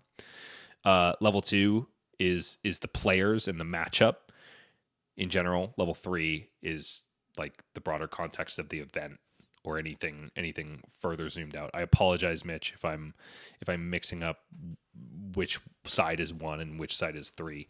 But I like that we're doing this here. One of the other skill sets that you develop as a caster is when to, focus in on level 1, when to zoom out to 2 and 3, etc., and then back in. And I like that I'm zooming out a little bit here, showcasing that Anthony is a super good player, plays other decks, maybe reminding people that, oh yeah, that's the dash guy, that's the F boost guy, that's come to, whatever. Drawing up is Anthony Pham, and we have the time to do it it's another because we're Arsenal just pass on the putting side of cards Zachary on the bottom of the Yeah, decks and he's resetting. been on the back foot for a long time now. kicking it off with Entwined Lightning fused with a Gone in a Flash. If that doesn't spell doom, I don't know what does, Michael. Yep. Okay, cool. This is one of the other things that Michael and I specifically need to work on is increasing the energy towards the end of a game and letting the viewers know not just with what we're saying, but how we're saying it, that the end is coming and this is something you should be focused on. We saw the E-Strike. Maybe this is the point where somebody is doing laundry or other chores around the house and they go, oh, okay, I got to take a second. I got to go over to my phone. I got to pick it up. I have to watch this moment. That's kind of my objective for the end of a game like this. The hand presenting a way to go wide without any embodiment tokens, as we see him play. And again, I haven't actually said that Zach is at 1. I don't believe I said that during the previous turn. I know I said he was taking 1, but I really need to do a better job of reestablishing the life totals, especially as we get down to the wire. That. Down to 1 is Zachary Wallach in this round. Look at me proving myself wrong, like 2 seconds after I made a criticism. Still, it should have been mentioned during the last turn that Anthony's ending his turn, slipping through enough damage to bring Zach down to a very scary 1 life. Even though I'm saying it here, it's still kind of too late. Let's back up a little hand presenting a way to go wide without any Oh no, he just went down to 1. embodiment tokens, as we see him play that. All right, I did that. Down I to did 1 that is okay Zachary there. Wallach in this round 6 of 6 of Swiss in the AGE Open, January 2025. E-Strike takes 2 more cards, and the last is a non-block. Ascending is Anthony Pham straight to the top 8. Yeah. Okay. A couple things happened there. I picked an inopportune Embodiment time tokens, to zoom As out. we see him play that. Down to one is And Zachary remind Wallach in everybody this, where round we 6 are of in the 6 event. of Swiss in the AGE Open, January 2025. E-Strike. That was not the time to do that because it took too many words. And we had the last attack action of the game coming down actively out of Anthony's hand. Takes 2 more cards, and the last... So I'm behind the ball by the time the game is already over. Granted, it's only by like a second or two, but I would like to be there with the players when the moment happens, which means that the audience can be too. This right here, the big breath before I announce the winner, it should all be in one breath at this point. Like that whole combat chain, probably from the second attack to this moment right here, should be one breath from me, from the play-by-play caster. That's something that both Sam O'Byrne and Mitch do incredibly well. They are so good at detecting when the final moments of the game are happening, and you just get like a wall of energy until this moment. We announce the winner, until we can finally hand off to color to explain the broader context of maybe why everything played out the way it did, but only when the play-by-play caster is like out of breath, right? So that's one of the other things I'm working on. Ascending is Anthony Pham straight to the top 8 of Yeah. this Open series. Yeah. Pretty like thoughts are. And we're not exactly sure yet if this means Zach is out for sure, but we will definitely fill people in as we learn who made the top 8 cut. We've been told by our judging staff that 1, X, and 2 will make it in based on the number of participants today. I'm sure Zach is close. I think here we should be talking, we're getting caught up maybe a little bit too much with the stakes. I feel like we should be reeling from what actually happened during the game and talking about why Prism wasn't able to do the thing that she did in the first game we saw today, which was like turn a 24, whatever it was, life deficit into a win. Because we're in a very similar situation here, and you just didn't quite get there. So maybe we should be saying something to the effect of, sure, Kasai, sure, Zach, or maybe the hero, sure, Prism Awakener of Soul can pivot a game against Kasai, but in this case, the onslaught coming from Anthony Pham and Aurora Shooting Star is just too much. He bows to the weight of 4 cost attacks with Go Again, whatever, something like that. Something that allows us to keep the energy where it should be rather than zooming out to the leaderboard, because inherently then you kind of have to go back into like the Jim Faraday golf kind of speech where it's a little slower, a little more intentional and less and lower energy. Close to the top He of could that be a contender X2. for that, but we Yes. will see. Yeah, it remains to be seen. We don't want to count him out, but this was a high stakes match. Definitely. No matter what. Yeah.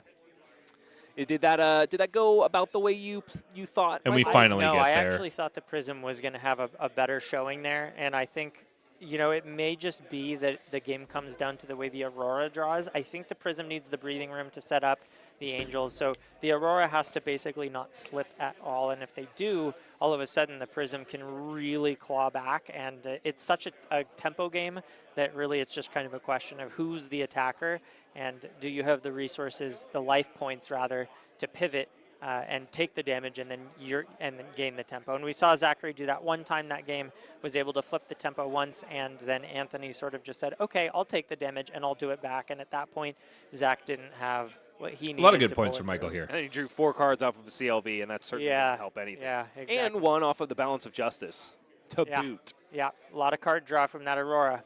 Yeah, Prism is not the only one that can do that. Not only Dash.io, but also our premier aggro deck in Aurora Shooting Star, who I will insist is still the premier aggro deck. Yeah, yeah. With all that said, we've got one more thing to mention before we go to break, and that is, of course, the... Okay, so this is another thing that I've kind of helped us institute in the AG broadcast is it's boring, but it's ad reads. There's a lot of stuff that we tend to announce at the start of the day and then never mention again. So we are trying to become better about hitting, like, announce it all at the top of the day during weekend stories, and then kind of have a revolving door of these slides to hit one of each in between rounds. Only when we have time, obviously. We're not going to make players wait at the feature match area, but usually there's a lot of really naturally built-in time between rounds, or when like judge calls are happening, stuff like that. Fires here in Los So Angeles. we don't need to listen to the ad Bottom of your read. screen The ad read was affected okay. irrevocably, and it's been a life. And you guys have heard me do an ad read. Any help that you might be able to provide is both appreciated and very generous. And yeah. Yeah. and yeah. So I think top of the leaderboard for the bad words has got to be and I'm gonna give myself another 4 right there. Why not? I think we've got an interview here in just a moment. We've got Oh my gosh. So this match was really good in terms of Michael and I's chemistry overall. We've had way rougher matches, but if there's anything that's indicative of what that normally looks like, it's this right here. And it's been a life-changing event for all of us. So any help that you might be able to provide is both appreciated and very generous. Look, we're not morning show hosts, and it shows right here. Yeah.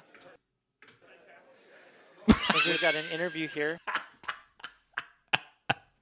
A quick somber look into each other's eyes as both of us try to figure out where the heck we are going after this. In just a moment. We've got an interview with the winner, Anthony Pham, who's going to be trudging on over from the...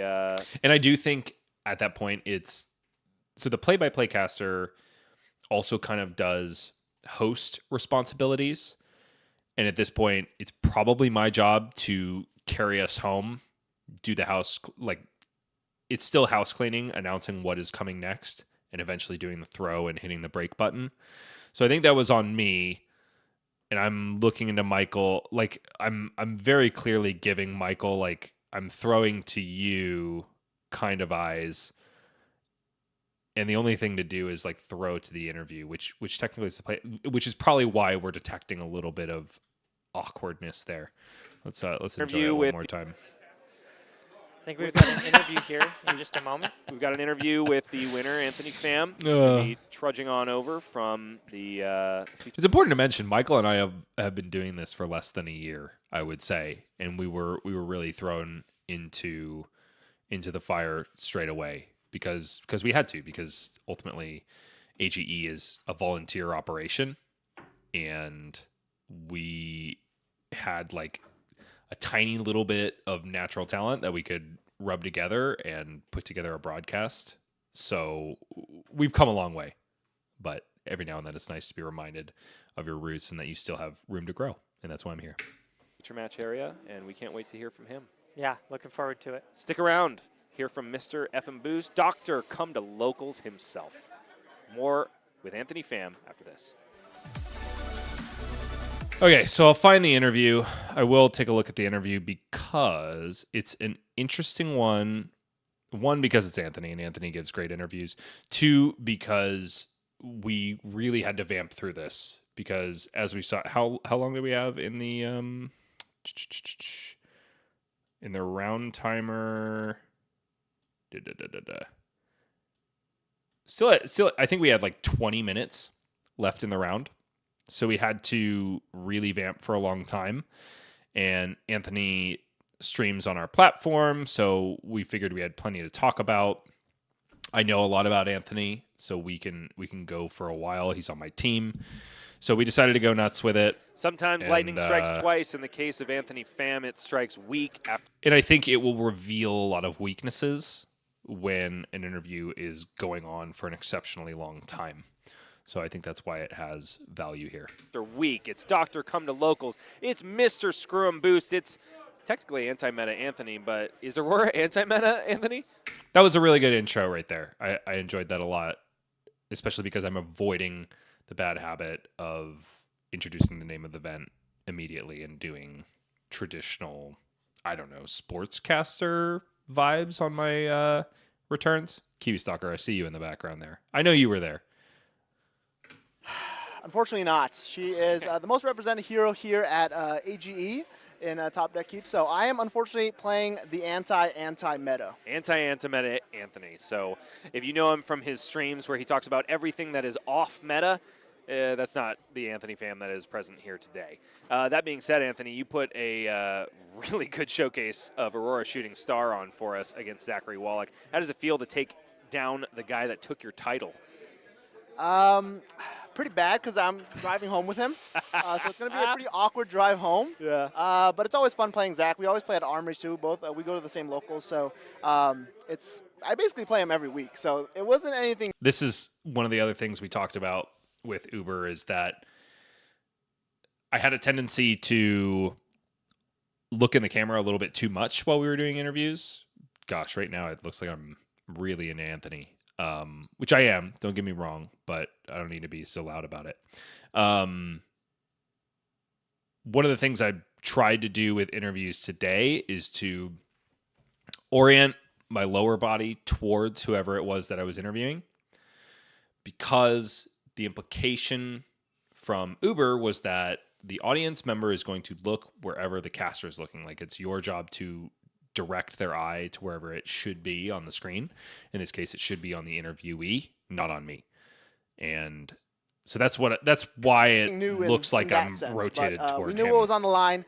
They were debating putting which stream game on, and I was like, hey, just saying, the AGE champion season 1 is playing the AGE champion season 2, and it's a win and in. And they're in the same carpool, dadgummit. Yes, and I don't know why I was making the case, because I was like, I don't want to get destroyed by Prism, but it turns out luck's on my side today. Do you think it's kind of a coin flip of a matchup? I think it is a little bit. I would not like to see Prism, but I think Aurora has the tools to deal with it. She doesn't have any innate poppers, but she does have Lightning Press. She has Instant Speed Arcane, so there are ways around it. But I drew hot, so I got there. Yeah, speaking of poppers, do you have anything in the sideboard like CNCs or Weak Slings? No, because there's no 0-cost 6 damage spells. Sure. Yeah.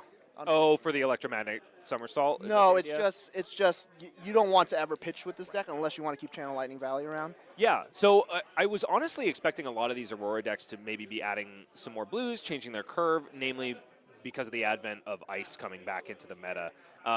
Advent is one of my bad words, but I don't think I used it before this.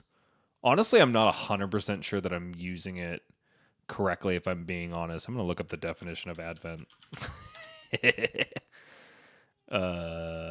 Advent calendar is the first thing. Okay, the arrival of a notable person, thing, or event. Pfft, I used it perfectly. Is that consideration for you at all? I know we saw Marcus Brown showing off the power of Frostbites against Aurora when he played. Showing off is bad for me. I think that is the second time I've used it this interview, because I said that Anthony showed off the power of Aurora this match. Now I'm saying that Marcus Brown is showing off Played Han how good Vi, Jarl is. or excuse me, V earlier today. Mm-hmm. Yes. So I got a bone to pick. Somebody corrected me about Han's last name. It is Vi.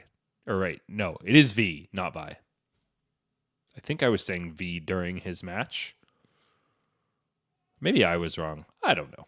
So it is only one Bottom line, it's Han V, not Vi. ice deck, and it's not that popular. Sorry if I messed that up again. So I'm hoping that I don't play Marcus, but it is a very weird matchup. I think Aurora just has good math anyway. So, but the Frostbites can definitely help. Against the defense reactions I have to pay now for Somersault, so it can definitely get awkward. I actually played him at the Armory last week, and both times he played Red Arctic Incarceration for 3 Frostbites, I pitched my entire hand to play 1 attack. So that card being back is just not fun for me, but I was once an ice abuser as well, so I can't complain. Yeah, you got to take your Frostbites on the chin at that point. I was an ice abuser as well, so. Yes, you know. I was a cool ice abuser. I was playing Icelander, he was playing Lexi. So.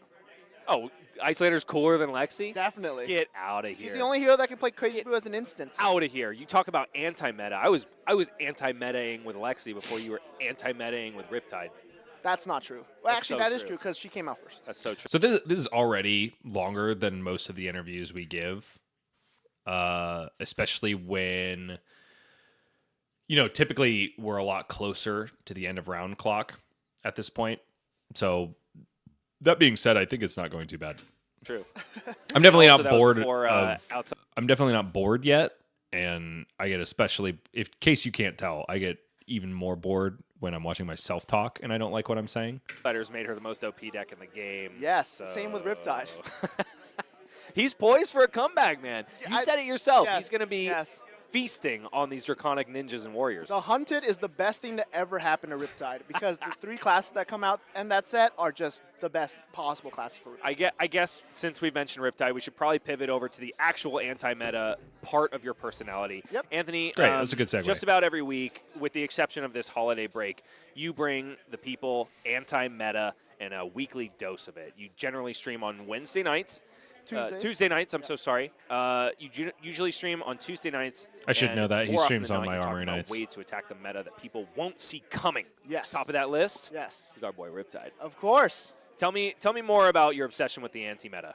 Yes. I'm obviously not as good as Michael Hamilton or any of the blue pitch guys. I disagree. Unfortunately, at the moment, but I'm working on it. But those guys are playing the meta champions, and you can definitely learn from them. But no one's doing any content for Riptide. One of the other benchmarks I want to, in general, grade my interviews on is how often I hear my own voice. I think in general the goal of the interviewer is to obviously ask good questions, but also ask them with as few words as possible, and never say anything that you want your interviewee to say yourself. Get them to say it, right? The less I hear of my voice, the better. Or all these heroes like Vincent's now. So far, so good, I think. So I just want to be, I want to share my passion with the community. I want to know how it feels to load a battering bolt and hitting for 7, and then they have to discard all their defense reactions. How about the preem black tar drug that is Buzzsaw Trap? Preem. I think I meant premium. If you guys watched that one stream I did first, we did actually a trap tier list. My favorite reason to play Riptide. Yeah, if you guys watched that one stream I did first, we did actually a trap tier list. It wasn't even on the schedule. This guy made the entire tier list in under 5 minutes for me, and we listed each one in order. And I think the new one coming out, Chain Reaction, the one that defends now I think I'm getting bored. Now you can play a non-attack action. But again, we're vamping because we had to, and this is better than having a break screen. I will say that. As instant speed. That one's going to be pretty good too. I think it's going to be A tier, if not S. What are you mainly hoping to pair with that? Is it? I saw some speculation about maybe 3 of a kind with like a trench activation. That could be sick. Yes. Or is it like planned for the worst? So if you do play 3 of a kind, I think you have to play the New Horizon build because you have to flip it up from Arsenal, I believe. For those of you, we probably could have. I could have explained this a little bit more. The trap Anthony is talking about says that if it defends an attack with go again, you can play a non-attack action at instant speed. So the line that I'm talking about is like, block with it and then play out a 3 of a kind and have a 5-card hand during your next turn after the 3 of a kind's Arsenal only stipulation has worn off on your opponent's turn. Something like that. Probably could have given a little bit more context there before I let Anthony launch into it. So it's not as good with Trench because if it's just not New Horizon, just one Arsenal. Oh, I'm remembering the 3 card kind is only the So the best card right now, I think, is obviously Codex of Frailty. Card's still broken. Now you can play at instant speed, which should be frightening to everybody. But my favorite interaction is Plan for the Worst. I don't know if we can pull up the card at all, but Plan for the Worst is basically a non-attack action that Riptide can play. It doesn't have go again, so it's obviously balanced. But you can search your deck for 3 traps, and then you put 2 cards to the bottom of your deck, and it's Seek and Destroy effect. And you get to look at their entire hand in Arsenal. So if you play Chain Reaction, flip that bad boy up, you can go get your favorite trap. It's a combination between like Demonic Tutor, I don't know what I would compare Seek and Destroy to, but also like, look at their hand, which would be like Thoughtseize maybe a little bit, and then also a mixture. I'm comparing to Magic terms, which I think is a habit I should probably break myself of. In Magical Hats, that's what I was going to say. Yeah, it would have been a better analogy if I talked about multiple card games. You could also with get another Chain Reaction, play it, load with Riptide, and then flip another Codex or Plan for the Worst and do it again if you wanted to. So just infinite possibilities. I can't wait to see what we come up with, and I vow this, one of these days I'm going to bring Riptide with you to an event. Okay. I guess it can't be an AGE because I'm chained to this desk here. You can't see it, but I've been stuck here all day. Definitely not in February. We're drafting. Yeah. That would not be legal. We're drafting in February. Yes. If there was a way I could get you to play Riptide in draft, we could just add him as a blitz hero. That'd be cool. Yeah, that's fair. That would be a grandiose time. That's fair. You heard it here first. Riptide coming your way in the Hunted. He's the other assassin that they haven't revealed yet. He's the best class in So, Anthony, talk to me about your take. Yeah, and we have to keep going here. We have to keep going because we have so much time to kill. At this point, I'm a little over this interview, and I understand it if you are too. I also have the attention span of a goldfish, so maybe I'm a little bit more doomy about it than you folks are, but I'm gonna keep suffering through it because I made you all suffer through it on the day. On Aurora, it's right here. I have the Ledger of Ancestry, the Anthony Pham Lightning Bible in front of me, and what is this? I see? Is that a crazy brew? It is a crazy brew.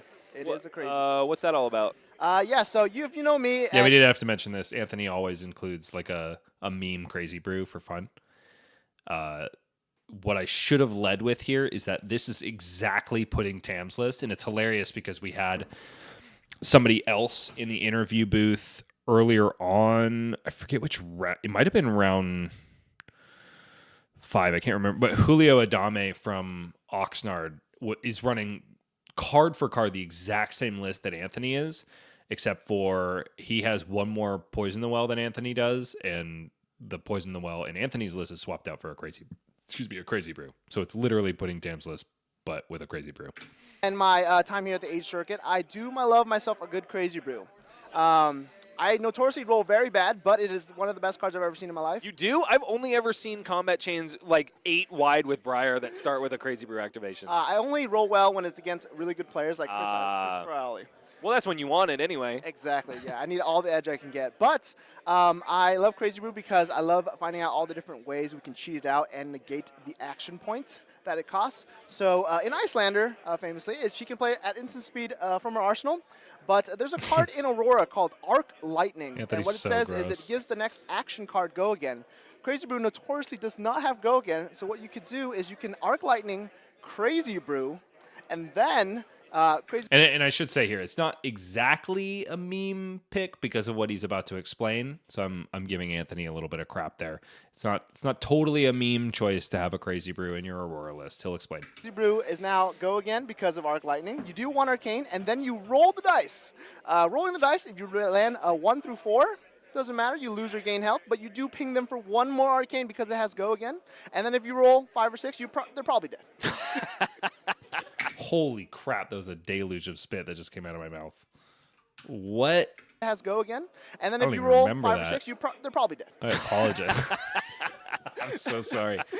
Popped like a zit. Oh, man, Anthony, this reminds me of the deck that, I don't know, you're famous for so many decks. but Chalk bodily fluids up on the board for things I need to work on. Let's also talk about that pet deck of yours, the Blitz KO Ready to Roll deck Yes. that rocks Crazy Brew like This is a good segue loafer. here. Yes. So that is possibly the upside of the action point, not being. And again, the only reason we're going this long in this interview is because I have all of this back-end knowledge of Anthony. We get to talk about the KO deck. We get to talk about that he's into Riptide, blah, blah, blah. If this was a brand new player that I had never met, probably wouldn't be able to vamp this long, and nobody would ask me to. But because we know Anthony and the stream knows Anthony, we can do this. Being able to cheat it out, I guess you could with Scab Skins. Sure. Yeah, but the reason why the deck is so good is it's called OTKO. When the Blitz season comes back up, I'm going to play it on stream. I'm going to show everybody what it's all about. But basically, you just set up this entire board. You run all the equipment that roll, including the headpiece. Knucklehead? Knucklehead. Yep. Sometimes Look you at run me Scouting, knowing but, cards. You basically run Barkbone Strapping. You run Skull Crushers, which says if you roll a 5 or a 6 this turn, your boot attacks gain +1. And then you got Scabskin Leathers. You basically have a Crazy Brew out. You wait until you draw both Ready to Roll and Blood Rush. You play them both. You Crazy Brew, hopefully roll a 5 or 6. And then you roll all of your equipment, hopefully roll a 5 or 6. And then if you have extra action points, you play the first attack. Hopefully it's Swing Big. And then Swing Big, hopefully doubled. And that's like +5 from Skull Crusher, 16 from the attack. So like you're doing like 22 and then Claw. You basically kill them in 1 turn. And even if you don't have the Blood Rush, I've seen you resolve a 10-foot tall and bulletproof with, Yes. with a 5 or a 6 on top of it, too. Yes, it is. So 10 foot tall and bulletproof, the new card is a 2 for 10, but my God, Colin's white legs strutting down the aisle. And that's like behind is +5 hilarious. from Skull Crusher, 16 from the attack. So like you're doing like 22 and then claw. You basically kill them in one turn. Where is And he? even if you Where are don't have Colin? legs on top of it too. Yes, it is. Oh, yeah. 10 foot tall and bulletproof. The new card is a 2 for 10, but it gives you IP2. So one of my favorite lines when I was first testing the deck, I rolled for scabs, and then I got 2 action balls. I was like, yes! I played one 10 foot tall and bulletproof. I doubled it to 20, and then I played a second one, but I rolled a 1, I think. So I got 5. So I did 25, and then on my next turn, I drew no cards. Anthony's so And your hilarious. opponent had to block out because you're swinging for 25. Yeah. So we just had this weird stalemate of I'll pass and I'll pass. He's like such a good player, but the way I knew him up until the point where I actually sat across from him at an event was like this, like total meme lord, community member that brings everybody in for a good time. And then I sit across from him. I think I was playing Ice Lexi and he was playing Phi. It was like one of the most intimidating matches I've ever played. He's like a no nonsense player, and he definitely intimidated me into making a misplay. I won that game, but it was a nail biter. That sounds like oodles of fun, Anthony. I know it seems like the highest of highs and the lowest of lows. Of When course. I was watching you play on Talishar, it felt like one turn would be, I hate this deck. I hate this game. Next, I love this game. I would play this deck forever. Yes. And Jonah being my running mate with that deck, he loves Brute, so he was screaming all the way too. It was a lot of fun. Oh, I love it, Anthony. You're such a pillar in this community, and for good I reason. think we're getting close to God. wrap up here. That's so what my voice is besides Crazy Brew, signaling. what else we got? What else we got in this Oh, deck? God, we're that still gives me a vamping. little bit of Anthony fan spice. Not much else. I do have the poison one. I'm only on 1 Flicker Wisp. I really like Which is interesting to me, yeah. Yeah. So Flicker Wisp, I think honestly I've always ran 3, but I felt like I've never used all 3 in that regard. So I feel like having 1 Sorry, a cat just is walked into the okay, room. especially against like stuff like Enigma, where you can break the like important ward by having a source of 2 arcane come in. So it's really annoying to deal with. It doesn't line up all the time with your Arc Lightning, so I just put 1 and I'll be patient with it until an Arc Lightning comes. But I wanted to run some tech cards, obviously Crazy Brew, and then Poison the Well because I heard some CYB people were going to be here. And You weren't wrong. Yeah, a lot of CYB. I actually want to tell you about an interaction too, if we have some time. Please. So We have if time, New Anthony. banishes my Crazy Brew. I know we're going deep. So if New banishes my Crazy Brew, she can play it, right? And then she can activate it. So if she rolls a 1 or 2, she loses 2 health. Okay. If she rolls a 3 or a 4, she can gain 2 health, but I can poison the well in response, so she can still lose 2 health. But if she rolls 5, 6, I'm probably dead. So you're telling me you have a tech card to play around your own tech card? Yes. Just in case things go awry. Anthony, I think you've come full circle, my friend. Yes. I think the anti-meta is hitting a little bit too strong, We're brother. going for the 3rd ante. Okay, we got fun again. I feel like we're Just on save our the way to energy another for me, Christopher honestly. Nolan movie if we just dig a little bit deeper. He's making the Odyssey. That's awesome, Anthony. Yeah, So we're maybe not anti-meta today, but we're still Anthony fam, and, Yes. and we're still loving life. You mentioned earlier driving and carpool, so I have to harken Okay, back, Honda and Pilot. we have to talk about the Honda Pilot buff. Of course, let's do it. What is the deal with the Honda Pilot? Why do you love it so much? I love cars that seat 8 people. Okay. Specifically 8. That is awesome, and I have a lot of trunk space. So we can always carry a lot of people, especially from OC. I love Anthony so Unfortunately, much. Age has never really come to OC because of the shops. I really wish I lived closer closer to him so I could do Honda Pilot It's been at stuff. Collector Legion. It's been at here now in TDK. So driving is a little bit out of the way, but I just love being able to get the companions into the car. We're all driving there, talking on the way here. Tech cards, whatnot. My favorite part is actually after the event. We all. I will say, in by my order, own we benchmark, sit I'm in doing order of how well. we I've heard did. myself So very little. If you did really bad, unfortunately, you're nearest the trunk. Trying to let Anthony shine. Anyone that's ever been in the Honda Pilot knows this, but you can sit at it shotgun if you did really well. But we basically go in order and say what our favorite moment was from today. It could be good or bad. And I've told a lot of funny stories that hurt me, but they're also funny. It's always just a grandiose time. And I feel like everyone now kind of expects it. Like we get into the car, I start driving, and everyone's like kind of patiently not saying anything, waiting for me to say, "All right, guys, what's your favorite moment from today?" I think the amount we talked at the beginning of the interview about the amount of eye contact I was giving the camera and the amount I should be giving Anthony, and I think I've found a pretty good mix here. Maybe a little bit too much on the Anthony side of things, but it's mainly because he's talking so much, which again is good. So it's a lot of fun. Everyone sharing their favorite stories. Everyone gets to talk. Even if you went 0-4, surely there's something good happen. Yeah. I think the best moment that I'm picturing from that interaction is the guy that's in the trunk piping up going, I loved it when I lost 3 times in a row. Yep. Yeah, that wasn't that funny. My favorite part was Alan Huang, who's playing Alan Lube. He was the first time in the Honda Pilot, and I told him, let's do it. He was sitting right next to me because he won. He doesn't play, and then he wins out of nowhere. And I was like, what's your favorite moment from today? And he just started giving me a match-by-match summary. So round 1, I did this. Round that, I was like, that's not how it works, man. Just give me one moment. You got to cut him off. Yes. He started to get to round 3, and I was like, just choose one, man. That's amazing. So, lose me again, boys. Do you happen to have any of those Honda Pilot sleeves on you? Yes. Why don't we bust them out? Why don't we show the family It's how ingrained the Honda Pilot is to a lot of community members, including the AGE Pro team. Yes. Let me see if I can grab it. It would be very awkward if I actually didn't pack any. It would be. I'm giving you the perfect opportunity to plug your product That here. would be straight up a lie to you, Bryce. You would. You would be anti-meta, Anthony. That beautiful pop of the deck box. Yes. At that point. Let's see. So one Should be day doing in the Foley. team Discord, Anthony posted that he wanted to buy a set of these sleeves. Hold it close to your face so it's nice and in focus.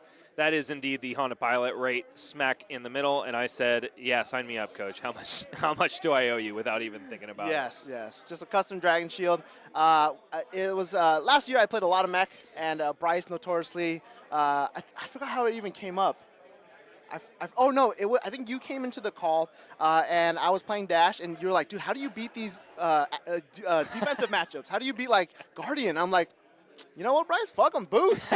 And that's how the moniker Cuss started. word on stream, which is and not putting ideal, out the but sleeves, they're a lot of fun. I went to Portland with these sleeves, and I was sitting around a bunch of Dash IOs.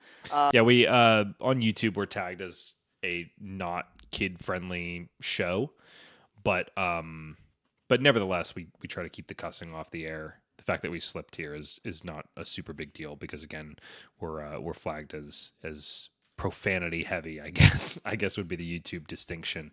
Yeah. Gave them all to the Dash IOs. There was a judge that came up to me. He's like, dude, I saw your sleeves. After your game, can I get one, please?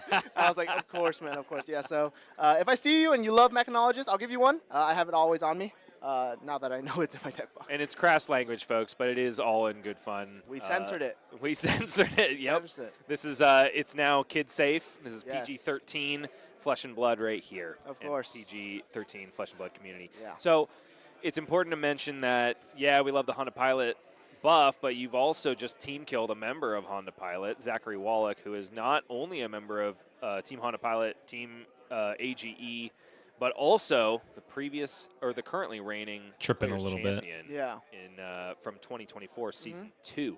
Are you going to take this whole thing down, Anthony? I'm going to try my best. I told Justin, or I put on my survey that I wanted to increase my win rate at age championships to above 50%. So that's a big goal of mine. I hope to win This is what I'm year, teeing him up for. I know for sure I can't come next month, so I'm doing my best to get as many points as I can. Would you take so it's also important to mention that because you and Zach I was teeing him up, I should mention, so that he can say that 2 people who ride in the Honda Pilot have won the whole thing. are mainstays in the Honda Pilot. Yes. We currently do not have a single AGE player champion that doesn't ride in the Honda Pilot. Yep. So would you take a consolation prize? If you can't take it down, who from the Honda Pilot would you like to win Season 3's This is a Players' fun Championship? question. It's a personal favorite of mine. He's also a local at Kingslayer. I know Oh, today say who I want you to say. Today wasn't his day, but it's going to be Moises Lopez. Yes! I He's absolutely love our Moises. resident Moises, as Zach coins it. Not Moises. Moises, yeah, Moises respite. Jabbing at Zach there. He was pronouncing Moises' name wrong for a while, but it was because Moises is too nice of a guy to correct him. It was a really fun moment when we were all together. I just asked Moises, like, why does Zach pronounce your name wrong? Is it like a thing? And Zach overhears and he just looks at me like the Kermit meme. He's just like, what? It was funny. Yeah, I really want him Had to to win. be He's there. played Ninja for so long. He's played Zen. Today wasn't his day, but he's coming. He made it a promise that he was going to do a lot better and cash a lot more events in 2025, and I believe him. I do too. Moises is shout out to Moises. He's one of those extremely selfless teammates. It's an honor to have him on the AG Pro I'm self-indulging a little bit about Moises, but I don't care because he's a sweetheart. team. When we were in the Kate, World how you Championship doing? in Osaka, Gonna I was cause playing the havoc? calling, and the night before, you'll remember that Ira the Scarlet Revenger was coming out and was going to be first-time tournament legal at that Clark calling. Moore says, dude deserves So it the night 100%. before, I totally agree, Clark. Moises was testing like a fiend, and he posted like an entire page on Discord about the different this and for iterations so many of other Ira that reasons. we could see Yep. and what we could expect, how to feel out what iteration everybody's on. And that moment, I was just like, Moises is the kind of teammate that I want to be. If we had 16 Moiseses on our team, we would be in a great place. Yeah. And this does bring up a point that I do want to bring up because it's an Arcane Games and Events team. Oh, excuse me, Arcane Games and Events event, right? We have a pro team that is attached to the company that hosts the events.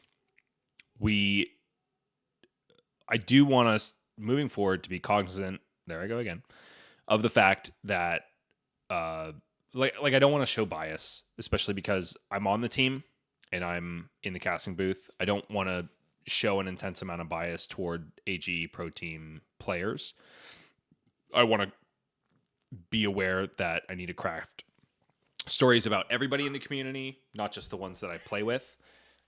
So it's one of my goals moving forward to get a little bit more background knowledge of non-AG Pro Team players, and show a little bit more fairness. But I don't think that we have tipped over the edge of, just showboating our own players, but it is something I want to be aware of moving on down the line. Yes. If we had 16 points, we have one less Alex Warren. That's okay with me. And even but that he's- is a victory. He's so supportive. He's the best teammate you could ask for. And even though he's still a really great teammate, he's putting on the burners now. He's gonna be up there. I can't wait. I cannot wait to see Moises ascend and for Team Honda Pilot to defend its turf. Of course. Well, Anthony, I do want to give you a break before top 8 because, folks, we are not doing a dinner break as we traditionally do. We're probably going to be doing away with it for the entirety of this season, but we're going to feel it out with players, see how they like it. And furthermore, that means we will not, as we normally do, have to migrate to a new stream. We are in at no risk of going over YouTube's maximum time limit, so you can stick right here and go absolutely nowhere because there's going to be more Flesh and Blood after the top 8 announcement coming right up. Anthony, thank you so much for being here, man. I got so hungry hearing you. Why don't you go get yourself some Indian food across or next door, or maybe even a Habit Burger, whatever you're feeling. We'll see how it goes. Bottom line, get charged and get ready because Anthony Fam is a lock for top 8. And more Flesh and Blood, more sparks flying, more Anthony Fam, more Doctor Come to Locals after I'm a this. doctor. Come to locals. All right. So overall, that was one of the longest interviews I've ever done on stream. And I would say there were a lot of good moments. There were some that, lost my attention, and maybe that was the case for you. But overall, I mean, like, for the amount of time that we had to fill, I think we had to fill probably like 15, 20 minutes there. It was pretty okay. It was a lot of like, oh, I'm with them, you're losing me. Oh, I'm with you, you're losing me, which I don't know, maybe is the best we can hope for when it's off the cuff.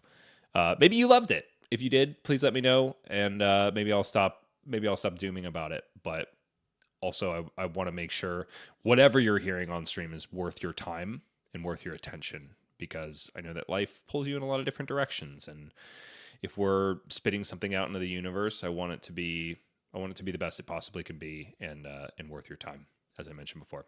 Okay, cool. Well, that was our game for the day, and wow, I've been going for 2 hours now. I managed to make a game that ended at, what was it? It was like 30 minutes game time. Managed to make it take 2 hours. So I hope you enjoyed this journey with me. Before I let you go, I'm going to do another round of plugs. So again, we've got AGE East coming in hot next month, February 9th at Great Stories Comics and Gaming in Whitensville, Massachusetts. If you are in the area, please go to that link at the bottom of your screen, east.age.events. It'll take you directly to Great Stories website where you can sign up for this event, which is a standard Road to Nationals directly from their site. I believe that link takes you right to where you can add the ticket to your cart and proceed to checkout. Next up, join our Discord. That's discord.age.events, where you can interact with all the players that you see at the Arcane Games and Events Open Series, the deck list, the show matches, community events, and more. Next up, as I mentioned before, wildfires have devastated the greater LA area over the course of the last week. There's still a lot of people displaced out of their homes and who have lost more than I can possibly understand. So if you are feeling generous, if you have funds or time that you can donate, go to socalhelp.age.events. We've compiled a list of resources that you can either donate to or volunteer for in order to help. Arcane Games and Events Pro Team streams are coming back. This is the first of many to come, where you can see Josh Goggles Wrath, Jonah Overhaul, Anthony Pham, and more. We're going to ramp back up after coming out of our holiday break, especially now that we are in the full throes of the testing season for The Hunted. Next up is Arcane Games and Events Open Series, which is the event that you've been watching here with me. We had our January Open, the first of 2025, last Saturday at Top Deck Keep in Riverside, California. We're going to roll into the next Open in February, again at Top Deck Keep. That one's going to be a Hunted draft, so be there because our draft coverage, I would like to say, is some of the best in Flesh and Blood. And I can't wait to do it again with Justin's revamped RGE. All right, that'll do it from me here at Arcane Games and Events. I hope you enjoyed this caster VOD review. I know I certainly did. And this is just another step on my road to being what I hope to be, which is one of the best casters in Flesh and Blood.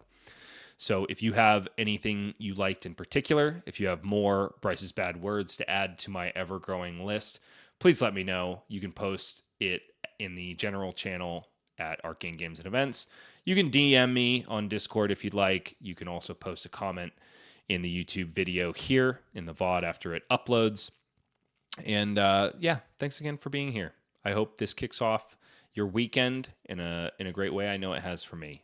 And so from myself, Bryce Platz, and from the rest of our family here at Arcane Games and Events, thank you so much for tuning in, and we will see you next time.